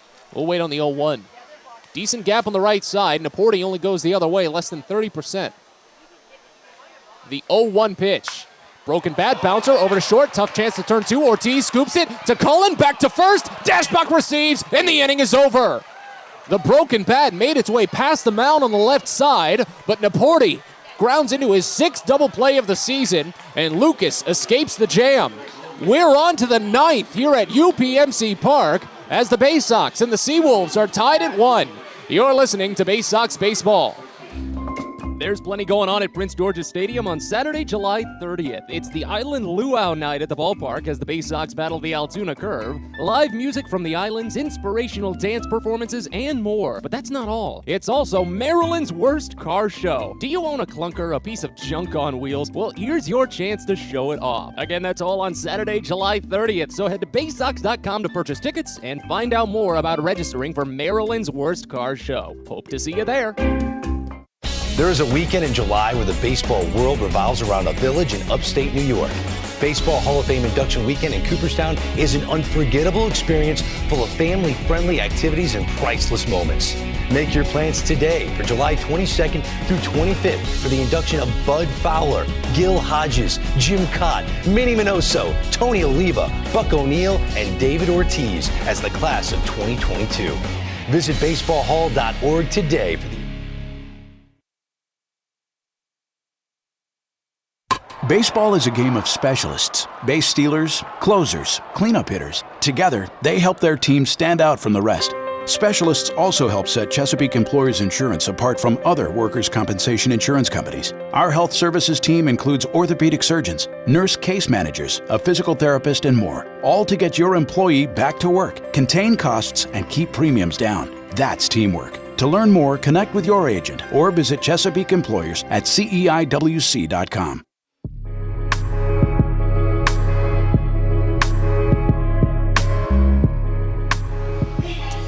We're on to the 9th inning here at UPMC Park in Erie. Always a pleasure to bring you along for what's been a fantastic day of baseball, and this game has not disappointed. 1-1, Bowie and Erie trying to see who's coming out this Saturday as Zach Houston will take over on the mound for the Seawolves. Right-handed reliever takes over for Gerson Moreno, who fired 2 perfect innings with a pair of strikeouts. That's it. Very clean line for that reliever as Houston takes over to face off against 4, 5, and 6 in the Baysox lineup. A ball has gotten into left field errantly. Someone's going to have to go pick that up before we can get started. Let's tell you about Houston, a 6'5", 240-pound, 27-year-old right-hander from Poplarville, Mississippi. 11th round draft selection from Mississippi State back in 2016. Very familiar with Erie, pitched here all the way back in 2018 and a bit in 2019. First pitch home to Adam Hall. Fastball misses inside, and the count starts out at 1-0. 20 appearances with the Seawolves this season for Houston, an 0-2 record and a 2.35 ERA. 23 innings of work, He fires the 1-0, and it's sliced foul right side. Hits into the concourse, and the count goes even at a ball and a strike on Hall. That's only 6 earned runs in the 23 innings for Houston. He's allowed 14 hits, struck out 44 batters, and walked just 16. He's allowed only 1 homer. You want to know the home run he allowed, though? I'll tell you in a second. The 1-1. That plunks Hall up in on the hand. He'll head to first, and he'll probably get checked on by the athletic trainer to boot. Houston is saying, hey, no, I think that hit is bad, but the home plate umpire quickly gives him the heave-ho on that. In a figurative sense, he doesn't actually toss him. But Hall will reach. He'll, of course, get the, well, no, he won't get the grip test. Athletic trainer Lindsey Birchfield comes out, just retrieves his batting gloves, and heads back to the dugout. Houston came in, riding a perfect save run. He was 3 for 3. Headed into, Wednesday's game, when Zach Watson slugged a game-tying 2-run home run with 1 out in the 9th inning. Here's Andrew Dashbach. Runner at first, nobody out in the top of the 9th. First pitch. Dashbach watches high fastball, call it for strike 1. 0-1 to open. It was Houston's first blown save of the season. He still struck out 3 batters, however. He walked 2 in that frame as well. Here's the 0-1 pitch. Dashbach swings through a fastball away, and it's 0-2. You can hear the hum of the lights. They turned on about in the last half inning. Not carrying too much of the load just yet. Still plenty of sunlight around the batter's area and splashing onto the Baysox dugout on the first base side. Here's the 0-2 pitch. Dashbach muscles it out toward right center field, falling quickly and down for a base hit. Hall had to hesitate, stopping at second base, because of course if it was caught, he would have had to sprint back to first. If that was a more authoritative hit, Hall would have been at third. But it's a go-ahead run into scoring position with nobody out here in the top of the 9th inning as Dashbach puts together his 3rd hit of the day, his second 3-hit game of the season, and it leads to an immediate mound visit between the battery mates and the infielders. As Greg Cullen digs in, he's responsible for 2 of the 6 Bowie hits. Well, Dashbach and Cullen have been the key pieces for Bowie today. They should have 7 hits. They haven't put the 7th on the board just yet. But Dashbach has 3. Adam Hall has 1. Greg Cullen has 2. That's 6 right there. And then, of course, the most important hit so far today was Christopher Cespedes' solo home run back in the 3rd inning. As we're tied at 1 here in the top of the 9th, it'll be Greg Cullen to try and maybe break it. An unearned run for Erie has been their only run. Back in the 5th inning against Zach Peak. Both starters taking no decisions today as they both departed 1-1. And now Dylan Dingler, before Greg Cullen will dig in, steps out from behind the plate and relays some signs. First and second, nobody out. Cullen a 2 for 3 day with a double. As Houston sets and fires the first. Cullen watches fastball. Call it for strike 1, dotting the upper outside corner. 0-1 to open. So Houston trying to do the same that he'd been doing for so long before Bowie tagged him for 2 runs in his last appearance.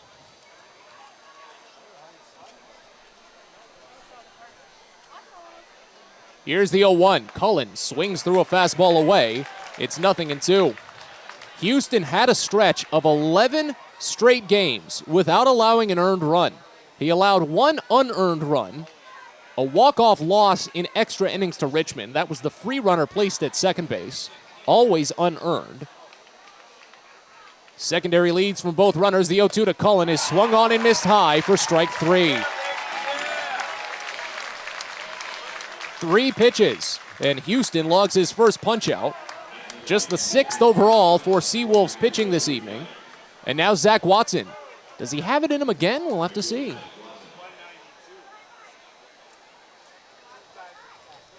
Well, that home run in the 9th for Watson 3 days ago was his only home run after the 6th inning this season.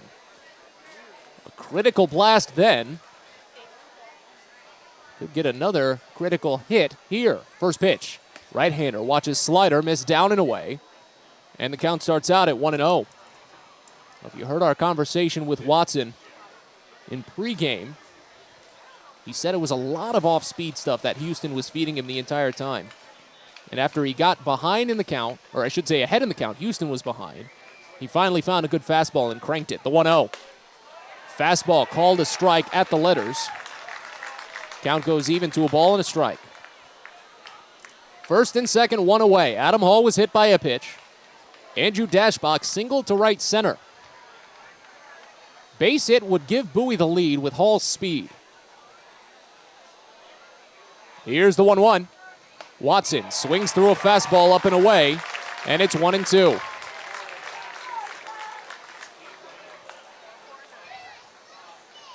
What remains of the sun just splits right through the pitcher's mound and the batter's area. Everything else in shade, just that small little singular length of sunlight. As Houston delivers the 1-2, runners take off. It's up and away for a ball. Throw to third is late. Hall and Dashbach pull off the double steal. It's Hall's 16th of the season, Dashbach's first, and the go-ahead run is at third with only one out here in the ninth.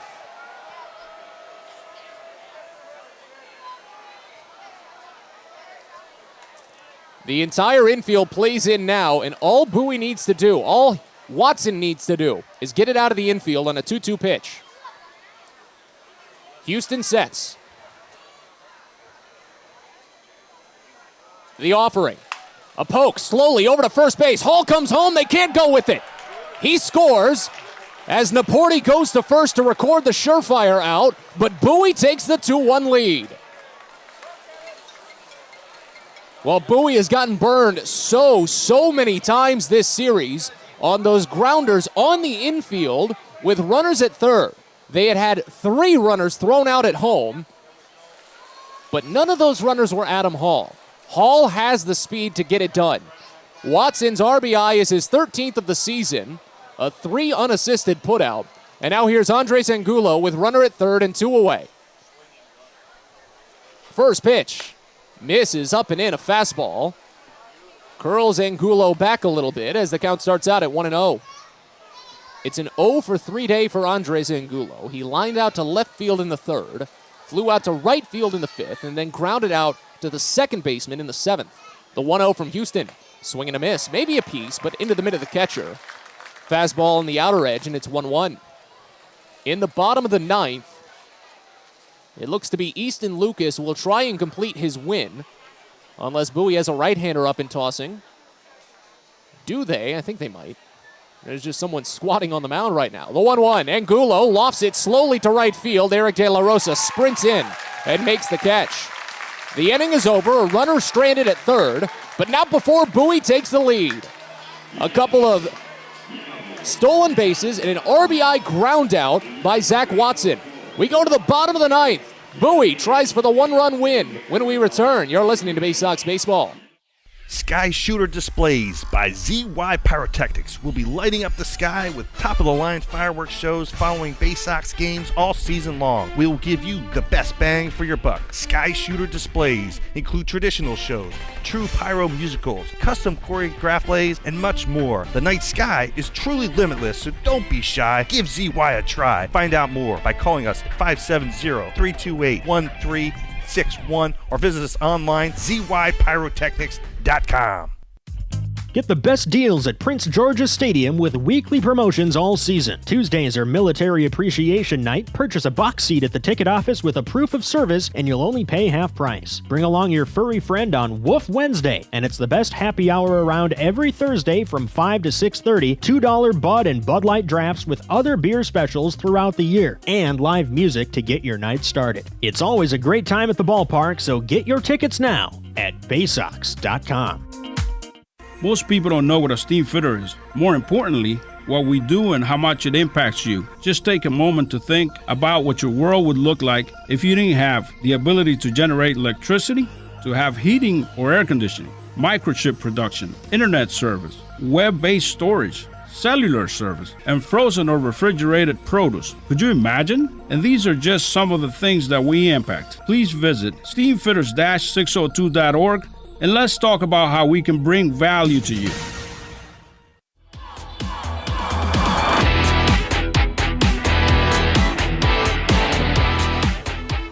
We're on to the bottom of the ninth here at UPMC Park in Erie as the Baysox, just by the seat of their pants, skimming across an extra run to take a 2-1 lead. In the bottom of the ninth, the Baysox will send Griffin McClarty to the mound, replacing Easton Lucas, who is in line for a win. 2 innings of scoreless ball for the left-hander. He gave up 2 hits and struck out 2. As McClarty takes over, he will face off against Dane Myers, Dylan Dingler, and Gage Workman. First pitch home, Myers watches fastball miss way up and away. It's 1-0 to start. Griffin McClarty, a 6'3", 185-pound right-hander, 8th-round draft selection in 2019 from College of Charleston. Next pitch, Myers watches a more routine fastball called for strike on the inner edge as the count goes even at a ball and a strike. 1 for 3 day for Myers, singled up the middle in the second, got caught stealing second base. Next pitch, curveball, fouled off right side. And it's 1-2. 1-run games have not been Bowie's forte this season. They have the worst winning percentage in 1-run games this year in the Eastern League. They've played the 3rd most 1-run games in the league. They're 8-16 overall. The 1-2, breaking ball, bounced to third, picking it easily. Cesar Prieto charges and fires on a dime to Andrew Dashbach. 5-3 put out, and there's one away.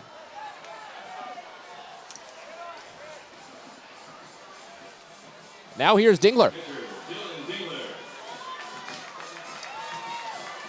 You gotta think that the way that Bowie has been playing a little bit lately, I've said it all the time, the pieces are there to get things done. When you bring them together, a lot of good things can happen. First pitch to Dingler is a changeup that misses high. It's 1-0 to open. And once the first half ends, at least for Bowie, the hope might be that over the first week, 2 weeks, maybe 3 weeks, the 1-0 pitch to Dingler is fouled off right side. It's 1-1. The hope is a rising flood of talent from High A Aberdeen might join. It'd be a big boon for the Baysox to maybe not necessarily go on a run, but compete a little bit more. Once they get their feet wet, then Bowie could really start to roll through the second half. The 1-1. Dingler watches fastball miss up and in, and the count goes to 2-1. 0 for 2 day for Dylan Dingler. He got hit by a pitch in the second, made it to second, but was left stranded. Popped out to second, grounded out to short. The 2-1 pitch from McClarty. Curveball, called a strike. Dingler checked his swing, but it was in the zone anyway. McClarty on the season has made 10 appearances. He's gone 0-2 with an even 10 ERA. That's 20 runs in 18 innings exactly. 22 strikeouts, 17 walks. He's allowed 5 homers. The 2-2. Swing and a miss for strike 3. Pumped a fastball high. First strikeout for Griffin McClarty. 7th overall for Baysox pitching, and 2 outs here in the bottom of the ninth. Gage Workman, an 0 for 3 day, all strikeouts for the switch hitter. He steps in as a lefty. They put the shift on for him. A 2-1 game here in the bottom of the ninth. The first pitch. Workman watches changeup, called for strike on the inside edge. It's 0-1. If McClarty logs the save, it would be his first opportunity this season for Bowie. It'd be his first career save, the 0-1. Misses down and away, and the count goes even at a ball and a strike. If Workman reaches, it'd be Eric De La Rosa on deck, who scored the only Erie run. It was an unearned run back in the 5th. The 1-1 pitch. Fouled off, back to the screen. McClarty a strike away.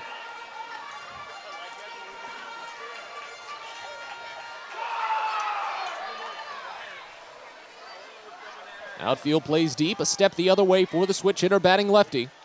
As McClarty sets Takes a heave, turns and fires the 1-2 pitch. Swung on and lifted deep out toward left field, but foul. Count will remain.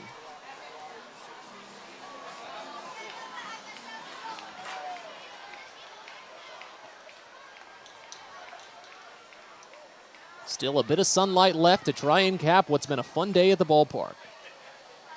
Another 1-2 to Workman.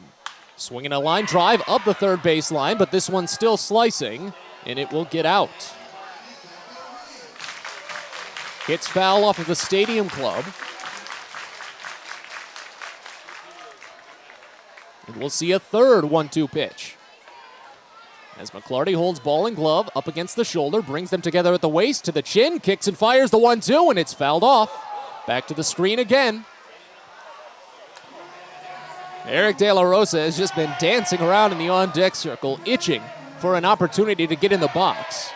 Griffin McClarty hoping not to see that come to fruition. Base is empty, 2 away. Another 1-2 to Workman. Misses high, a fastball, and the count runs even at 2. This is the first 2-strike count, or the first 2-ball count, rather, that Workman has worked all day. And he struck out 3 times. McClarty still looking for his second punch-out to end it. The 2-2 pitch. Swing and a miss for strike 3. A changeup low and away, and a perfect 9th inning for McClarty. The Bowie Baysox are winners once again. A 2-1 win here at UPMC Park in Erie. What a fun day. A resilient win for the Baysox. We'll step aside, get you started with Baysox postgame in just a little bit. We're back after this. You're listening to Baysox Baseball. At Luminous Health, we want you to feel your best. This summer, take the time to catch up on your annual health screenings. Visit us at our Anne Arundel Medical Center, Doctors Community Medical Center, or one of our primary care offices in your neighborhood. At Luminous Health, you are the MVP. Learn more at luminoushealth.org.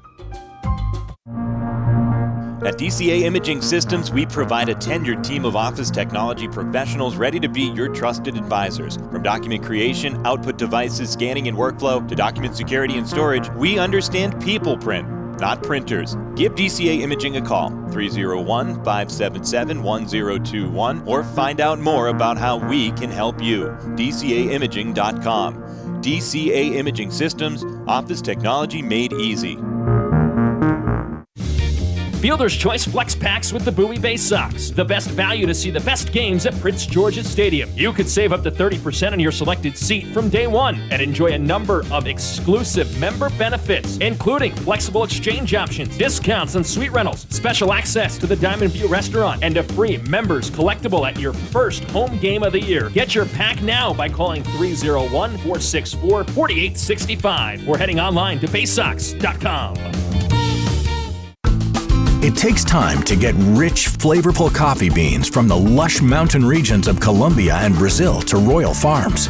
But less than a minute to get yourself a delicious hot cup of the finest and freshest coffee in the world. Because Royal Farms' new Swiss-made coffee machines grind those rich, flavorful coffee beans and brew them one magnificent cup at a time. It's why Royal Farms makes the freshest and best coffee in the world. Real fresh, real fast. Royal Farms. It's now time for the Bowie Baysox post-game show. Let's head back to the ballpark with Matt Savanas.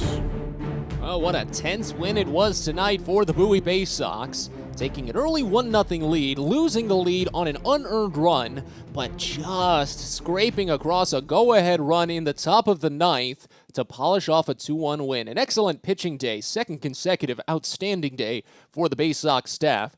That's 18 consecutive innings at the minimum in which they have not allowed an earned run. If we go back a little bit further, that brings them all the way up to 21 consecutive innings without an earned run across. Dazzling work. Anything more you can't really ask for. But we've got plenty to talk about here on Baysox Postgame as we get ready to recap what was a bit of a speedy one here at UPMC Park in Erie. We'll get you some highlights to catch you up and then look around the Eastern League, see how some of the other teams are currently doing. Of course, it being a 6 o'clock start and a 2-hour and 51-minute game, there's still plenty of games still going on. So we'll talk to you about the scores in progress. But first, we recap. We go all the way back in time to the faraway land of 6:06 p.m. when the first pitch came home from Chance Kirby to Hudson Haskin. It was instantly grounded to short, and Haskin was put out 6-3. It was a 7-pitch first inning for Chance Kirby. He retired the side in order. Zach Peak was not as efficient in the first. He did give up a double to Andre Lipsius on a full count, but stranded him at second as the inning went down quietly. And in the second, the Baysox did get a 2-out double from Greg Cullen, and a wild pitch pushed him to third, but Zach Watson struck out swinging, and the Baysox couldn't get a run across. In the bottom of the second, it was just about as scary against Peak as Dane Myers led off with a single. He did try to steal second base, but was caught by Andres Angulo, the only time that a runner would test the new catcher for Bowie, and Dylan Dingler would eventually get hit by a pitch, so that caught stealing was actually very helpful. Gage Workman struck out, and Eric De La Rosa walked to push Dingler to second, but a ground out by Luis Carpio ended the frame and sent us on to the third. After Andres Angulo lined out to left field, Christopher Cespedes stepped up and muscled it a little bit harder to give Bowie the lead. Kirby sends home the 0-1, and it swung on, lifted high and deep to left. Myers backing up. He's turned around and watching the arena as this one's gone. Christopher Cespedes says goodbye. His second home run of the season is a towering solo shot here in the top of the third as Bowie takes the 1-0 lead. That would be it for a little bit as well. The Baysox would get put down after that, a ground out and a fly out. But Zach Peak would continue to work cleanly, did get Wenzel Perez to fly out, and while he did allow a single to Andre Lipsius, did not allow the runner to get to second base, and only needed 13 pitches in the third. It was a much more efficient frame for Peak as he was starting to settle in. In the fourth, Chance Kirby started to run into a bit of trouble when he gave up a pair of 2-out hits, singles to Andrew Dashbach and Greg Cullen, but the Baysox would not be able to get a runner to third from there. In the bottom of the fourth, it was a perfect frame for Zach Peak, a ground out, a pop out, and a strikeout on just 9 pitches to work us into the fifth inning. The Baysox, though, they went down in order on just 8 pitches as Kirby went toe-to-toe with Peak, a flyout, a strikeout, and then another flyout. In the bottom of the fifth, Eric De La Rosa opened up by reaching on an error. It was a throwing error by Joey Ortiz, a ground ball hit right to him. He tossed it too high to first base, and Andrew Dashbach had to leap off of the bag to catch it. That allowed De La Rosa to reach, and a single by Luis Carpio pushed him all the way to third. That was just enough for Wenzel Perez to tie the game. 1-1. Curveball lifted out towards center, should tie the game. Haskin, ranging to his left, makes the catch. De La Rosa tags as the throw comes in, and it's cut off. Sacrifice fly, an unearned run, but still a tie game here in the bottom of the fifth. 1-1. So 1-1 on the unearned run, but Peak would still be fine from there. Got a ground out and a strikeout to end the inning, send us on to the sixth, where Bowie did get another pair of 2-out base hits against Chance Kirby. A single by Adam Hall, and then a double by Andrew Dashbach. But Hall would only be able to go first to third, and he was left stranded there when Greg Cullen grounded out to the shortstop. In the bottom of the sixth, Peak was still back out after 76 pitches. It surprised me, but Peak wasn't surprised. An 11-pitch perfect inning, a fly out, a strikeout, and a ground out. 6 innings of work for Peak. Second consecutive start, he tossed 6 frames. In the seventh, it was Gerson Moreno out of the bullpen for Erie, and he was great. 3 up, 3 down with a pair of strikeouts and sent us into the stretch. After the stretch, Bowie turned things over to Easton Lucas, and he matched Moreno. 3 up, 3 down with a pair of strikeouts. And then we went on to the eighth, where Moreno, he followed up with another perfect frame, a pop-out, a ground-out, and a fly-out. In the bottom of the eighth, Lucas was dancing a little bit more dangerously after Wenzel Perez led off with a single to right field. Andre Lipsius flew out to left in foul territory, but Parker Meadows singled up the middle to put Perez to second, representing a go-ahead run. That's when Quincy Naporti stepped in, and Easton Lucas was able to work a good ground ball. The 0-1 pitch. Broken bat, bouncer over to short, tough chance to turn 2. Ortiz scoops it to Cullen, back to first. Dashbach receives, and the inning is over. The broken bat made its way past the mound on the left side, but Naporti grounds into his 6th double play of the season, and Lucas escapes the jam. Sent us on to the 9th inning, where Zach Houston came out. Houston was the pitcher on the mound when Bowie tied the game up at 4 in the top of the 9th inning 3 nights ago. Zach Watson had the 2-run home run as Houston blew his first save of the season. He was trying to potentially send this game into extras or at least draw a walk-off. Adam Hall, though, was hit by a pitch to open the frame, and Andrew Dashbach singled up the middle to put Hall to second. It was a single near the gap, so Hall could not try to sprint first to third. He had to make sure it wasn't caught before he could cross second base, so he had to stop at second. But that speed of his, he was going to get to third anyway. As Houston delivers the 1-2, runners take off. It's up and away for a ball. Throw to third is late. Hall and Dashbach pull off the double steal. It's Hall's 16th of the season, Dashbach's first, and the go-ahead run is at third with only one out here in the ninth. So all Bowie needed to do was get it out of the infield. Zach Watson had a 1-1 count. He didn't get it out of the infield, but he still brought the run home, so who cares, I guess. The offering. A poke slowly over to first base. Hall comes home. They can't go with it. He scores as Naporti goes to first to record the surefire out, but Bowie takes the 2-1 lead. Dashbach would move to third on the 3 unassisted groundout, but Watson picked up the RBI, the game's winning RBI. Andres Angulo flew out to right field, stranding that final runner at third. In the bottom of the ninth, it was Griffin McClarty to try and log his first career save. He got Dane Myers to ground out to third base. Dylan Dingler struck out swinging on a 2-2 pitch, and when Gage Workman worked it to a 2-2 count, McClarty finished it off. McClarty still looking for his second punch-out to end it. The 2-2 pitch. Swing and a miss for strike 3. A changeup low and away and a perfect ninth inning for McClarty. The Bowie Baysox are winners once again. A 2-1 win here at UPMC Park in Erie. What a fun day. A resilient win. So there's your final. Bowie scores 2 runs on 7 hits with 1 error. They left on 6. Erie scores just 1 run on 6 hits with no errors. They also left on 6.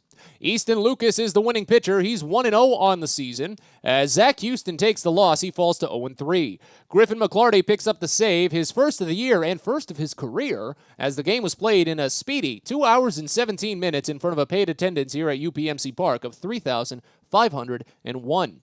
With the win, the Baysox move to 27-41 on the season. Their winning streak bumps up to 2 games, as they're now 13-22 on the road and 9-16 when playing in games decided by 1 run. With the loss, the Seawolves fall to 38-30 on the year, a 2-game losing streak for Erie, as they're now 21-11 at home and 11-10 in games decided by 1 run. 2 sides are back at it again tomorrow for one final time here in the first half, and we'll preview that in a bit. But for now, we break, and we look around the scoreboards when we return, see how the Eastern League is doing in just a little bit. Bowie takes down Erie today, 2-1. You're listening to Baysox Postgame. Everyone deserves a great smile, and Rad Orthodontics is here to help you, Bowie Baysox fans. Rad Orthodontics accepts most insurance, and whether it's braces or Invisalign aligners, anyone can get the smile they've always wanted with our flexible payment options. With 2 of the country's leading orthodontists right here in the DC area, we love to see Baysox fans smile with confidence. So get that amazing smile you deserve. Visit radsmile.com today and book your free consult. That's radsmile.com for Rad Orthodontics, official smile provider of the Bowie Baysox. We'll get your red capes ready and your iron suits too, because it's Superhero Day at Prince George's Stadium on Sunday, July 31st. You can meet your favorite costumed hero, and the first 750 fans ages 13 and up will pick up a Grayson Rodriguez Superman bobblehead for their own. Not only that, but it'll also be Heroes Day at the ballpark, honoring police, fire, and EMS with a Guns N' Hoses charity softball game. And the Baysox will wear custom Heroes jerseys, auctioned off post-game to benefit the Children's Cancer Foundation. Sunday, July 31st, so get your tickets at baysox.com. From sprains to stitches, sore throats to stomach aches, and pulled muscles to poison ivy, care is around the corner at Patient First. Walk in to see a doctor from 8 a.m. to 10 p.m. every day of the year. X-rays, lab tests, and prescription drugs are on site, and most major insurance plans are accepted. For routine illnesses and injuries, Patient First is here for you. Patient First, the name fits. Patient First, proud partner of the Bowie Baysox, open 8 a.m. to 10 p.m. every day.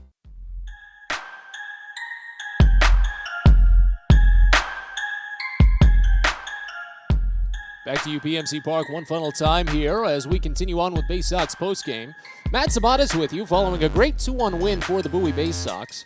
Look around the Eastern League right now, however. It was another speedy game down at the Diamond. Portland taking down the Richmond Flying Squirrels 2-1. That's a troublesome loss for the Squirrels, as Akron is currently shutting out the Harrisburg Senators in the bottom of the 6th over at Canal Park. They had a no-hitter going into the 6th, but Harrisburg was able to break it up, but they still trail. If Akron holds on and polishes off that win, they will have secured the first half title for the Southwest Division and have a ticket punched to the playoffs. Richmond will be eliminated, so they're hoping for a Harrisburg win to see if they can maybe force a tiebreaker tomorrow. Other scores in action around the Eastern League. You've got Binghamton demolishing Reading right now, 9-0 after 7 full over at Mirabito Stadium. New Hampshire is trailing Altoona at home. The Curve currently lead 4-2 at Delta Dental Stadium.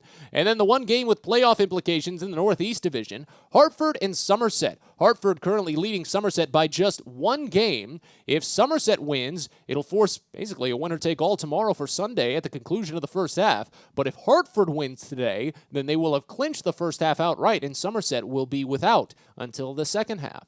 At the moment, it's all Somerset 2-0 in the top of the 6th inning over at TD Bank Ballpark in New Jersey. So Hartford not out of it just yet, but Somerset still leading, and they could force that winner-take-all game tomorrow. Around the rest of the Orioles organization, down at the low A levels, Delmarva holding a 4-2 advantage over Lynchburg after 6 innings at Purdue Stadium. Aberdeen getting crushed by the Wilmington Blue Rocks right now. They're in the midst of a 5-run 9th inning as Wilmington, the Nationals affiliate, leads 11-1. Same can be said almost for Norfolk as well. The Lehigh Valley Iron Pigs, that's Phillies AAA, leads the Tides 8-1 midway through 5. But again, the score we care about most on this production is that of Bowie's, and it was a good one today. 2-1 the final as they take down the Erie Seawolves. Two teams are back at it again one final time this week tomorrow at 1:35. Garrett Stallings will get the start. Really hoping for a bounce back from Stallings. He's 2-6 with an 8.87 ERA. Marcus Solbach will start for the Seawolves. The German native is 1-4 with a 4.14 ERA. A rematch of Game 1. Again, a 1:35 first pitch, which means a DCA Imaging Systems pregame show of 1:15. For now, though, we say so long this evening from UPMC Park in Erie, where the Baysox take down the Seawolves 2-1. We'll talk to you tomorrow. Thanks for listening to Bowie Baysox Baseball. We hope you enjoyed today's game, and join us next time for another exciting broadcast coming up soon. This has been a presentation of the Bowie Baysox.